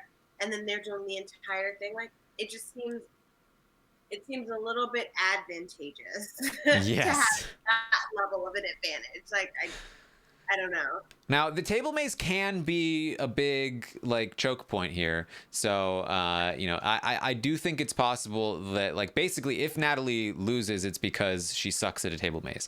I'd actually if you really want to try and predict what's going to happen here, you'd probably want to go back and watch Natalie's previous season and see if she ever did a table maze and if she was good at it or not. Because that's really going to be the thing that happened, the thing that decides it here. So Yule got 2 tokens from the coconut challenge. He's going to use those to buy 1 advantage in the challenge. Parvati got 2 tokens from the coconut challenge. She is also going to buy 1 advantage in the challenge. Tyson, we don't see this in the episode, but he said in the Peanut Butter Diaries that his 2 tokens from the coconut challenge, he actually spent again on peanut butter, and so he is not going to go in with any advantages in the challenge. Then we hear from Natalie that she has 14 tokens, and so she bought peanut butter and 3 advantages, and then that left her with 6, so she bought a second idol for Tyson. She says this to us in confessional. She says, the reason for this is to spread the protection between myself and Tyson, hoping that one of them can get back in and wreck shop. So my assumption was she did this for jury management. She did this because of, wanting to get Tyson to vote for her in the end if she wins. But what she tells us is genuinely, I think Tyson has the best shot at getting back in. I want one of us to do well. That's kind of what it seems like she's saying here. Again, I would love to hear from Natalie why she chose Tyson. My first assumption was 100% jury management. I don't know why she wouldn't have said that if that was the case. Maybe they just didn't air it. I don't know, but I'd love to hear from Natalie, especially because I feel like there are a couple of other people that she owes a little bit, like maybe Parvati, or her best friend Jeremy, who she was we're like family at the start of the season. What's going on? I think it's amazing that she kind of just discounted that. So I guess kudos to Tyson, for working the social game or whatever happened there. But Tyson gets an idol. Tyson says, I've played 4 times. I've never experienced that kind of generosity from another player. Knowing that someone is rooting for you really gives you strength. And Tyson says, if I get back into that game, I'm winning this thing. And that's basically the end of the episode. Sorry. Do you know the pre-existing relationships, like going in, aside from the Poker Alliance? Like, I think I only knew about the Poker Alliance, and then of course like the different relationships that happened, and then I think that's it. And Jeremy and Wendell. Yeah. Jeremy, Wendell, Michelle, Rob, Amber. Tyson is good friends with Rob. Parvati and Ethan, I think, knew each other decently well. Obviously, Rob and Ethan knew each other. Like, lots of those old school people, go way back. Tyson and Parvati had a pre-existing relationship. I mean, they've definitely like spent time. They were on Heroes versus Villains together. I'm sure they've hung out. I don't know how close they were, but like they definitely had a relationship, which is way more than not having a relationship. Yeah, they at least played together. Okay. So I really feel like this Tyson confessional at the end, it really again goes to show just how impactful being on edge with these people is. Like when Natalie buys an idol for you, like when she doesn't have to, and then she gets into the game and she, gets to the end, like even more likely to want to vote for her. Like, you're gonna feel weird not voting for her after she did that for you, right? Like that's such a big thing. So I will say, I do think if anybody is gonna beat Natalie to get back into the game, I do think it's probably going to be Tyson. But I don't want Tyson to come back in. Oh my God. Like, I really want it to be Natalie. I feel like she deserves it. Yeah, I think it's going to be Natalie, but if it's not Natalie, I think it's going to be Tyson. It's in the same way that I feel like I think Tony's going to win, but if it's not Tony, I think it's going to be Michelle. So I don't know if I should ask you this like live. Are you spoiled? No. Okay. I had the opportunity to become spoiled last night, and I really had to make the decision if I wanted to or not, but I chose not to. But now I'm like, I feel like I need to know. No, you gotta wait. You gotta wait. You're gonna find out in a week or 2 weeks, whatever it is. Okay. But yeah, I do think either Tony or Michelle, just based on like the narration of the season. Yeah.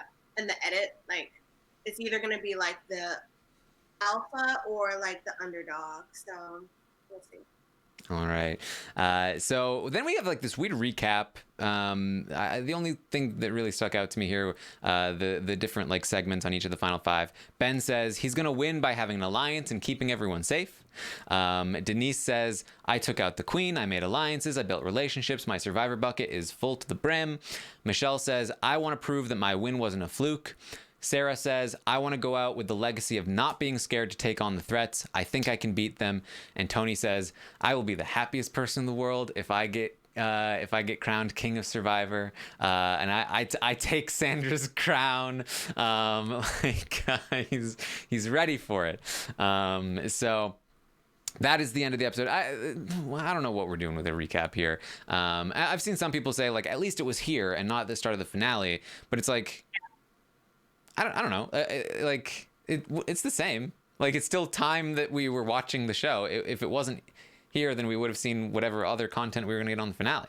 And personally, I actually think the recap I think it belongs on the finale. Like, when you're watching the finale, that's where you see the entire season being recapped, not at the end of the penultimate episode. That's what I feel. But is it usually the finale when I don't know if they still do this. I don't think they've done this in recent seasons, where they go by like each torch that's been snuffed, and they haven't done that in a long time. I think that used to be on the finale though. Okay. But there were some secret scenes. We saw one where Nick went to the edge. He says he feels like he just got fired from a job he hates. And he says, you know what? This is actually probably best case scenario. If I do get back in there, at least I got to spend some time here to meet everyone on the jury. So I think he's right.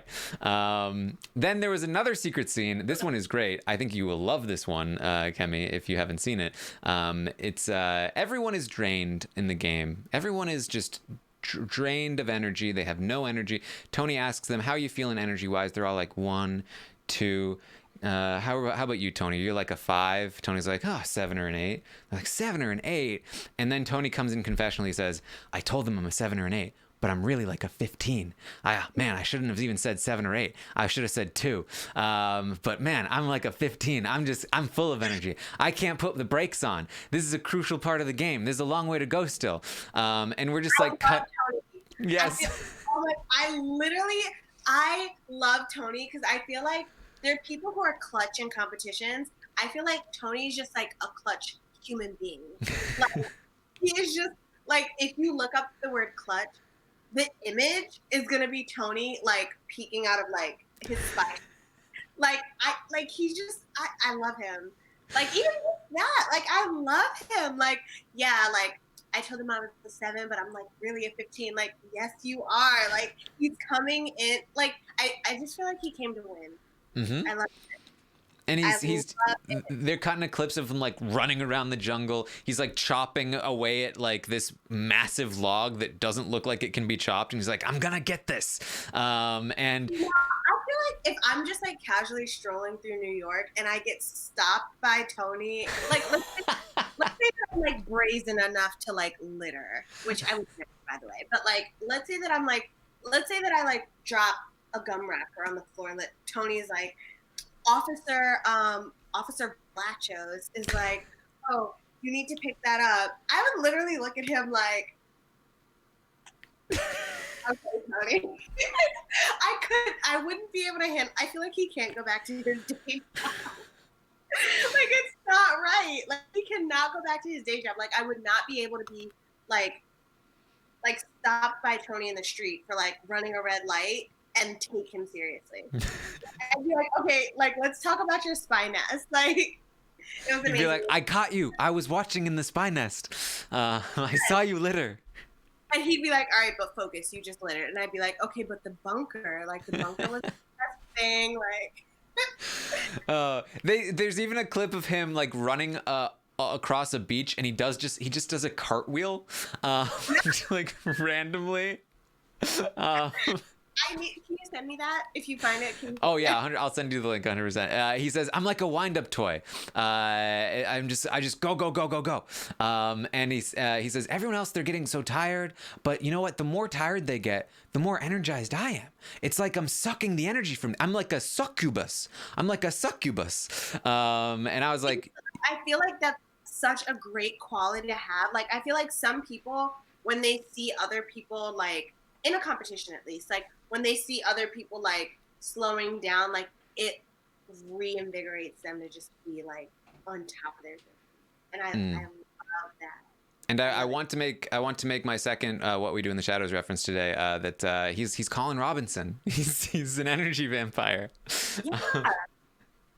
Yeah. He's so great. Like even if he doesn't win, he is like the best survivor. Like I don't care. Like he's the best Survivor player. Like he's the best. He says, "I'm not going to stop until the votes are cast for the winner." That's it. I want to know who you think the best Survivor player is, because I feel like there was hesitation right there.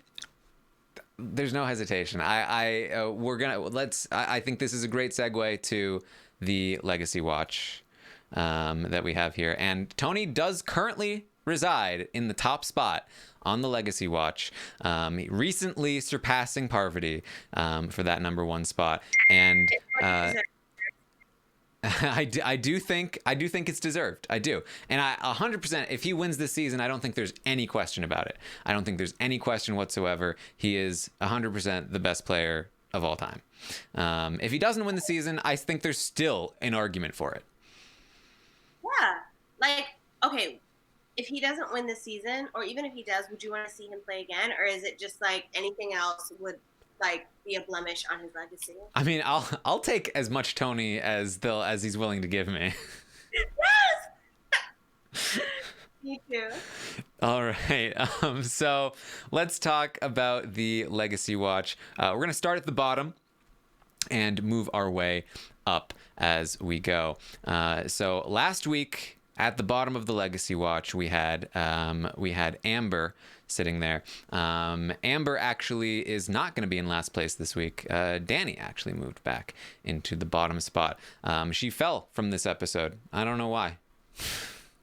I think it's just the screen time. Like Amber's getting a lot of like 2 inches from the 2 inches from the camera, like teary eye, I love my husband stuff. And Interestingly, Amber didn't move up. It was just Danny that moved down. yeah, but I mean, I can't even remember the last time I saw Danny on the show. It's very true.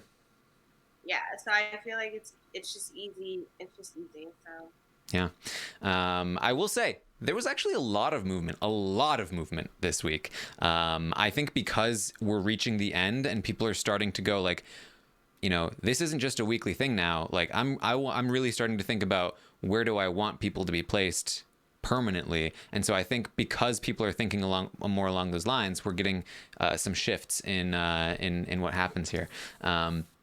So we still have Ben here at the top of the bottom tier.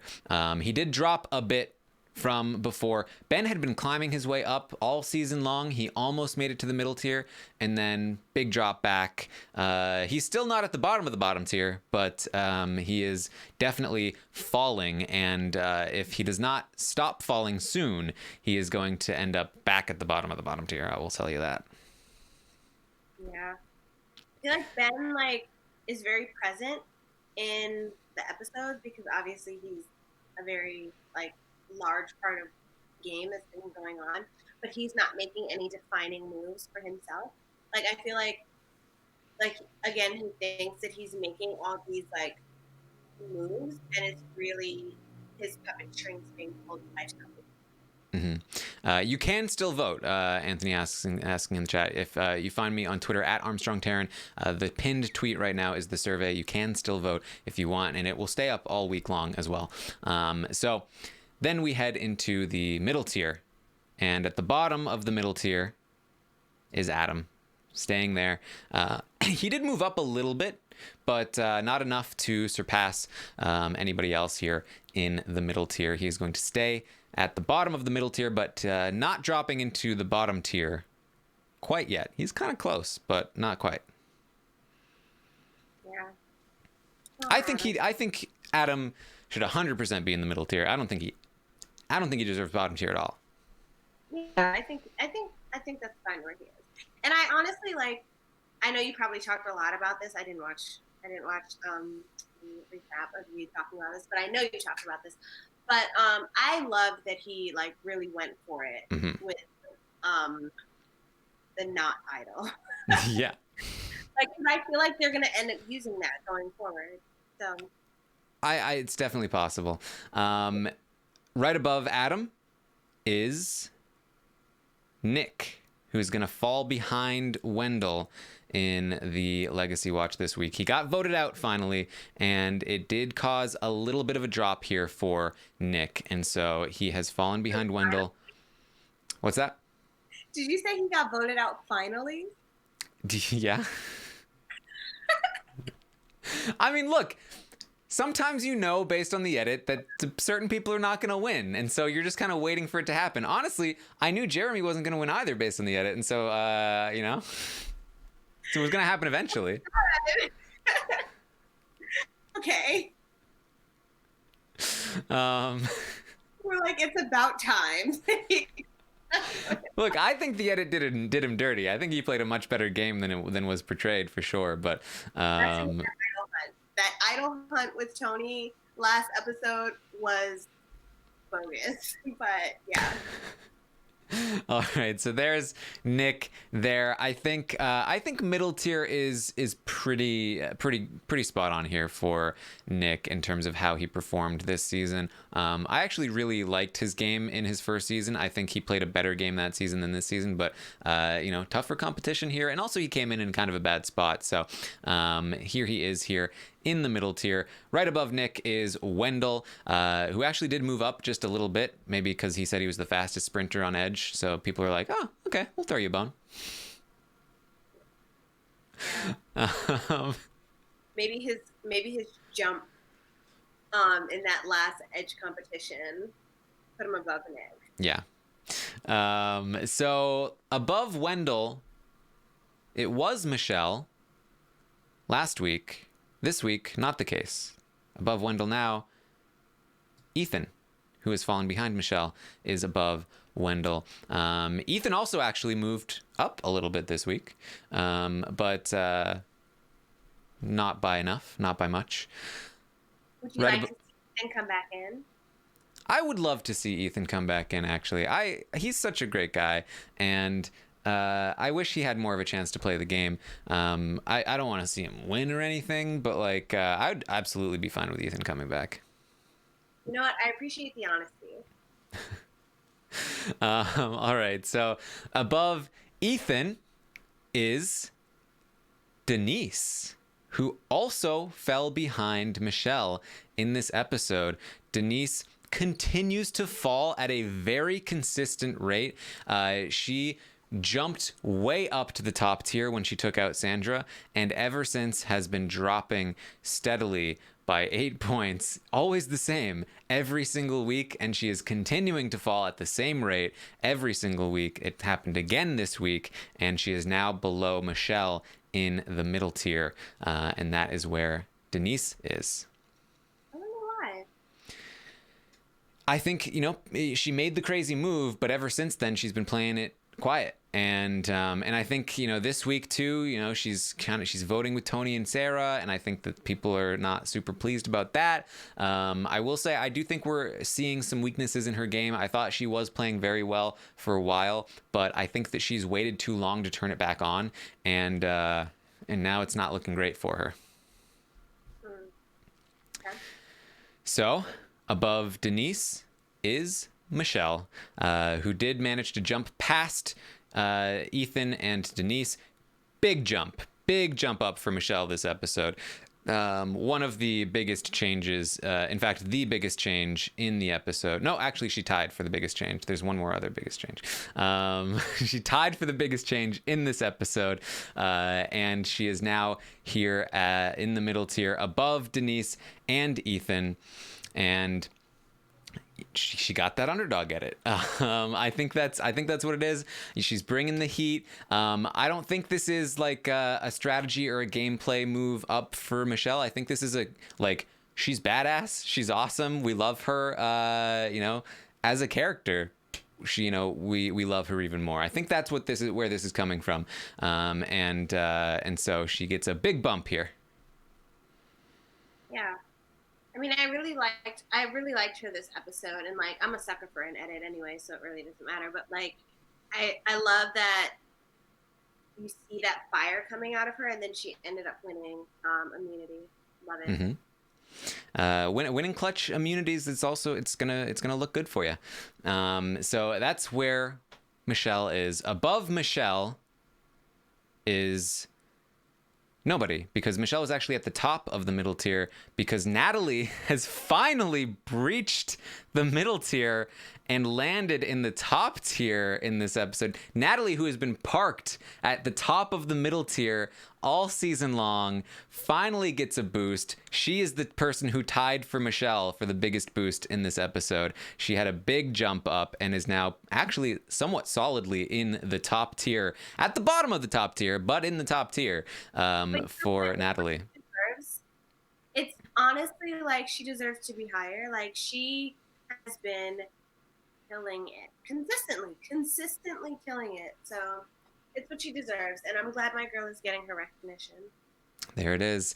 Natalie in the top tier. I'm very curious to see what will happen with Natalie. Can she maintain that spot in the top tier? And if so, what does she need to do to maintain her spot up there? Does she need to be the person to come back in? If she loses, will she fall back into the middle tier? If she gets back in, does she need to do something more than just get voted out? I don't know. But I'm very curious to see where this goes. I'm looking forward because I do think that she's gonna get back in, like after finding out about her ridiculous advantages. But like, I really hope that she gets back in, and I would love, like, my ideal final three would be Tony, Sarah, Natalie. I Yeah. would love to see all. You know what? I'd be really interested in. I don't want to see this, but I'd be very interested to see what would happen if Natalie comes back in and wins the game. Does she move up or does she move down from here? Because people are going to be pissed. She might actually move down. I think she could win the game and move down. I think it's possible. Move below Rob? Like, why is she below Rob anyways? I hate this. Like, why is she below Rob? Why is she below Sandra? Like, Sandra. I need to have a word where we fill this out. Do you have emails? I mean, they're in the chat right now, I think. Some of them. Whoever voted for Sandra to be above Natalie, I need you to speak now or forever hold your peace. Like, why would you do that? Please own up to your shit. I like that you're saying it.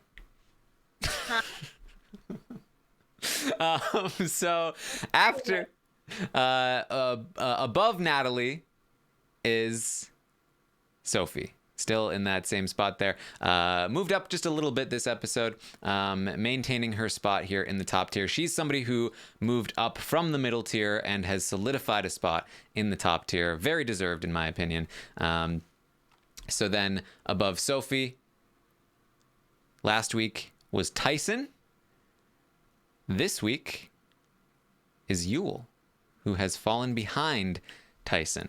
So Yule there in the spot above Sophie. Yule has actually fallen quite a bit over the course of the this season. He's been pretty consistently at the top of the top tier, but especially in the last few weeks, he's been kind of dropping behind these other players, you know, Kim, Jeremy, Sarah, and now Tyson. And so there's Yule. I think he's been completely ignored on Edge. We've never heard a thing from him, basically. I'm interested to see like that Yule is in front of Sophie. Yeah. I think that's purely, personally, I think that's purely on his original season versus her original season. Because like he started in the top tier, she started in the middle tier, and so she's actually moved up a lot more than Yule has. I really liked seeing Sophie play. Even just from like, I think it was like the first or second episode, like the what did they call it? Was it a nerd mance? Yeah, he was her nerd shield instead of a meat shield. I don't know why I just said that. Yes, nerd shield. Well, she said it was like he was asking her to prom or something, or on a date or something, when he asked to be in alliance. I wish we got to see that play out more. Yeah, for sure. They seemed like they were going to run the game for a little while. Yeah. But so there's Yule. Above Yule is Jeremy, who has fallen behind both Sarah and Tyson. He got voted out this episode, so you always expect for somebody to fall in an episode where they got voted out. But this is the weird thing. Jeremy didn't fall in this episode. He actually went up in this episode. Last week, he was lower in the Legacy Watch than he is this week. It's just that the other people moved up even more than Jeremy did. Sarah moved out? She did. I don't know why. I can't explain this. Maybe our data analyst will help us understand what just happened in this episode. But here's the thing. What I was talking about with Nick, like he finally got voted out, I think the same kind of thing happened with Jeremy, where people have been expecting Jeremy to get voted out every single week. And so because of that, it was already priced into his position in the Legacy Watch. He finally does get eliminated. Doesn't affect people. They were expecting it to happen.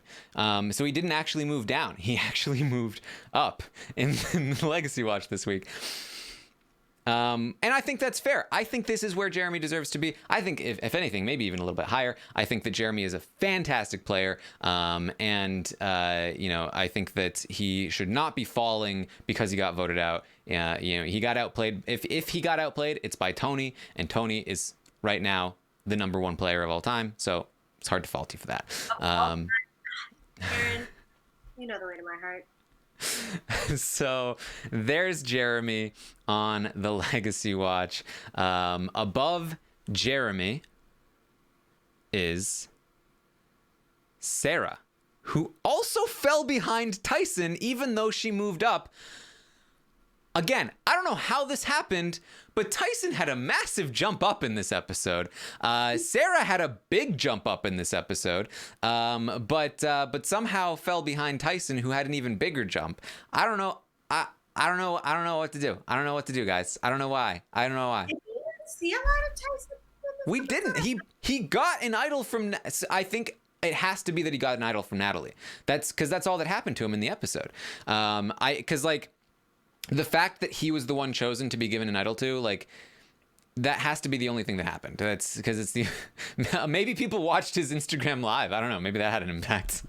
The Peanut Butter Diaries. Right? Oh my god. But If I watched that, I would think a little bit higher of him, like in this past episode as well. Mm-hmm. Because, yeah, I see, and I feel like, especially since the fact like that we're in quarantine, I feel like we should get a lot more like deleted scenes or like maybe not longer episodes, because if the longer episodes are going to be like this last one, you can keep it, but like maybe like more confessionals that didn't air. Like I would love to see behind the scenes strategy of what didn't make the edit. Yeah, definitely. Like, more confessionals. It would be nice. It would be nice. I actually think this is a terrible spot to be for Tyson in the Legacy Watch, to have moved up so much in this episode, because this is the last one before the final Legacy Watch. And what we usually see happen is the person who gets a massive jump in one direction or another, there's usually like a counter reaction in the following poll, because if a lot of people are like, why did Tyson move up so much in this one, they're going to be like, I need to vote him way lower so I can counteract the thing I disagree with in the next one. And so there's probably going to be a big rebound for Tyson, and that's going to be the final one. So strategically, bad move, Tyson fans. You screwed this one up. Expect a big drop next week. But here's Sarah here. I absolutely think Sarah has been killing the season. She's been playing so well. What she did with Ben was amazing. What she's been doing all season long has been amazing. She has one fault here, and that's that she's too willing to go to the end with Tony. But we don't even know for a fact that she loses to Tony. We just assume that she does, because she probably will. But other than that, I think she's been playing an amazing game and a cast full of winners. I think she absolutely should be very high in this list, and near the top of the top tier, I think is perfectly reasonable for where Sarah fits. Yeah, I think it makes sense. Then we have Tyson here above Sarah, and I don't always love Tyson's strategic game, but this isn't purely a strategic list. This is about legacy, and Tyson as a character, I do think, if it was me, Tyson's a legend. But I understand not everyone feels that way, and strategically, he does, I think, fall a little bit short, at least based on what we've seen. But here we go, Tyson here toward the top of the top tier, and like I said, I would expect a little bit of a rebound from this, but we'll have to wait and see. So here's a big question. Kim has been in the legend tier. She fell out of it. She made her way back in, and then she got voted out last week, and she fell out of the legend tier. And so the question became, is that where Kim is going to land? Is she now officially out of the legend tier? Is she in the top tier forever now? What is going to happen with Kim? I feel like she still deserves to be in the legend tier. I agree with you. Yeah. and the audience agrees with you as well. Kim has made it back into the legend tier. She is back in, not only back in, but very firmly back in. I lied when I said Michelle and Natalie tied for the biggest jump. It was actually Kim. I hadn't seen it. I hadn't scrolled high enough. Kim had the biggest jump from last week to this week. Major rebound. This is what I'm talking about with Tyson. Kim moved down too far, and so people were like, we got to change this. And now she has rebounded higher than she was where she was before she got voted out, I'm pretty sure. So here we go. People really feel like Kim deserves to be in the legend tier, and that I agree. I think this is where she belongs, and there she is. I agree. All right. So above Kim, we do have Sandra, who has actually Sandra, again, it's a weird situation here. Sandra had fallen pretty significantly last week. She rebounded majorly this week, way back up. And last week she would have been way behind Kim this week. This week she is just ahead of Kim in the Legacy Watch. So now it's kind of a battle between Sandra and Kim to see who is going to be at the bottom of the legend tier. They're very close together. Above Sandra, we have Rob, who has stayed exactly the same from last week. No change whatsoever. And then we have the top two. 2 weeks ago, Parvati managed to just squeeze out Tony by just a couple of points, barely managed to stay ahead. Then last week, Parvati had a big fall. I think because of the rebound effect, a lot of Tony fans were voting Parvati down because they wanted Tony to be on top. And now this week, I can tell you, very, very close. Very close. Parvati had a big rebound, and they are separated. Honestly, I could take a look at this right now, and it might have changed because they're separated by 1 point. 1 point away. And if I reload the thing, see if anybody's voted. Oh! Wait, it didn't change. It just changed. Oh no. Is Tony... Wait. Okay. So prior to the reload, it was 1 point away, and Tony was ahead. After the reload, Parv has pulled ahead. Oh. Parvati has taken back the number one spot from Tony. She is an icon. She is the moment, and she is a legend. So can't take that away from her. Yes. I mean, I will say, if you are listening to this podcast right now and you have not voted yet, I do keep the survey up all week long. This is not necessarily the final outcome, the final result of the Legacy Watch. It's just, we just check in every week. The data will be out there eventually for the official end of the week results, which sometimes aren't exactly what we say on the podcast because some things do change over the course of the week, just slightly. But there it is for this week, for the podcast at least. Parvati has overtaken Tony in the top of the legend tier, but it's still very close. So we will definitely have to wait and see for next week. If Tony wins, I would feel pretty confident that Tony will be able to overtake Parvati. If Tony does not win, I think this will stay very close, and I think it will be a very tough battle between Parv and Tony. So we'll have to wait and see. It honestly is like so amazing seeing that legend here, because I feel like Tony, Parvati, and Kim are probably my favorite three winners. Definitely. And all for completely different reasons. So, yeah. They're telling me to reload again. I did reload, and the gap closed a little bit. Now there's only 2 points separating them. But Parvati's still in front? Yep. It's people are voting as we speak, and they're trying to change the outcome. But don't just put them in the vote your conscience, guys. Vote how you really feel they deserve to be, especially when we do the final one. You know, and no cheating. So if they win, you want them to earn it, right? So there we go. That's the legacy watch for this week. What a roller coaster of a legacy watch here, Kemi. I really thought you were gonna get a Tony victory here. I know. I thought that Tony was gonna pull ahead. Yeah. Well. Well, thank you so much for joining me, Kemi. This has been very fun. Thank you so much for having me. Was there anything else you wanted to bring up, to mention before we wrap up?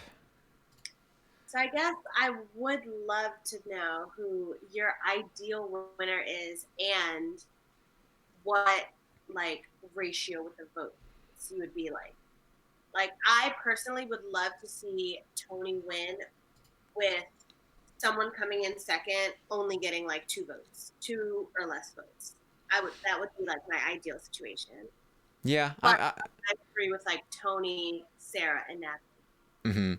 I mean, I think Tony should win. I don't think I'd be okay with a Sarah win as well. It just doesn't seem as likely.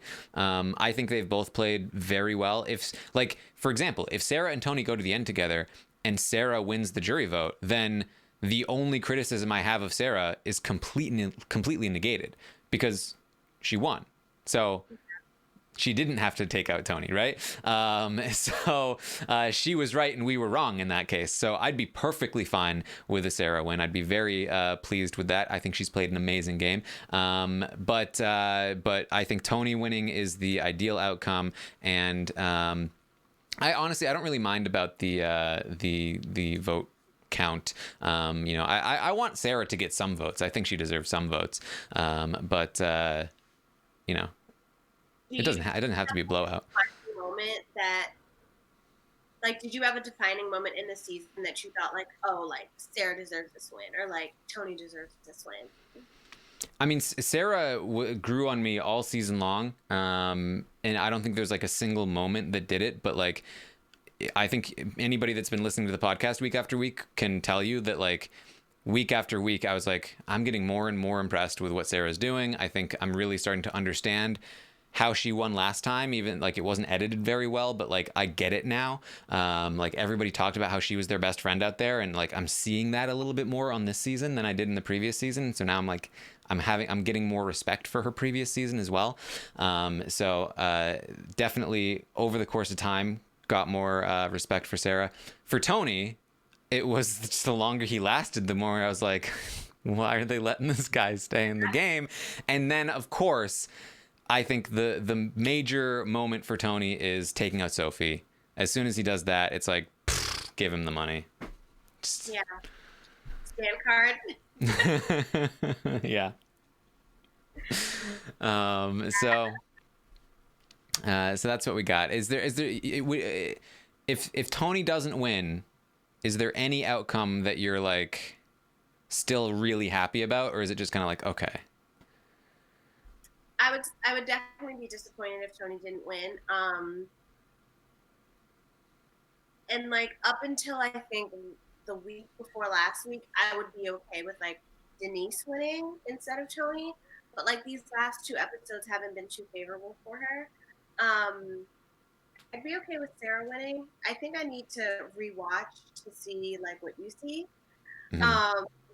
But yeah, I mean, I think she's been okay, but like, I don't see it the way that you see it. So I think I need to maybe rewatch it. Yeah. I think I really hate the seasons that are edited like this is how somebody lost, like really building somebody up only for them to like topple down at the last second. I don't like those edits. You know, obviously that sometimes happens on the show, like where even the perception in the game feels that way, but like it's just not as fun to see somebody like be on top for the whole time and then right at the last second, it drops out from under them. Like, that's not as fun for me. Definitely what happened to Rick Devens.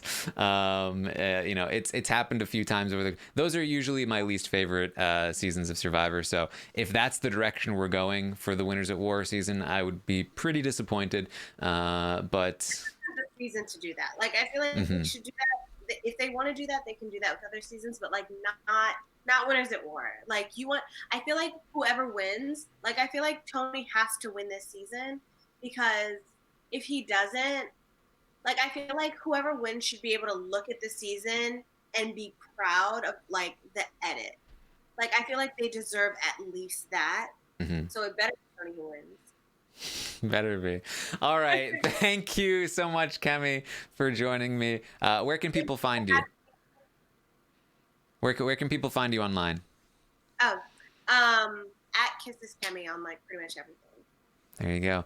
You can find me at Armstrong Taran. The survey is still up, and it will be until Thursday night. So, feel free to continue to vote if you want. You can, of course, find me on Twitch, twitch.tv/Taran Armstrong. I will be live tomorrow at noon, where I will talk more about the edit on Survivor and how I feel about that, and as well as some other shows that I've been watching. So you can check that out on Twitch. And then, of course, I'll be back next week for the finale recap of Survivor Winners at War. It will be crazy. Also, after next week, once Survivor ends, stay tuned, because I've got some more Big Brother content heading your way. The Big Brother 4 blockumentary. We, in the past, have recorded the blockumentaries, and we have released them and sold them for anybody that wants to buy them as an audiobook. But with everything going on right now, the Big Brother 4 blockumentary, we're just going to release weekly for free as a special thing, quarantine thing, so that you can weekly listen to the Big Brother 4 rewatch as we go through it. Mary is going to join me on the Big Brother 4 blockumentary this season, so you can look forward to that. Should be a lot of fun. And we'll have some more other Big Brother off-season content. We got Twitch stuff. We got other stuff heading your way. So thank you guys so much for hanging out. If you are interested in watching me play a game like this, I was just on Sequester online the other night. That was fun. There's a recording of it somewhere if you care enough. And that's all I have for you, I promise. So thank you once more for joining us, and I will see you next time.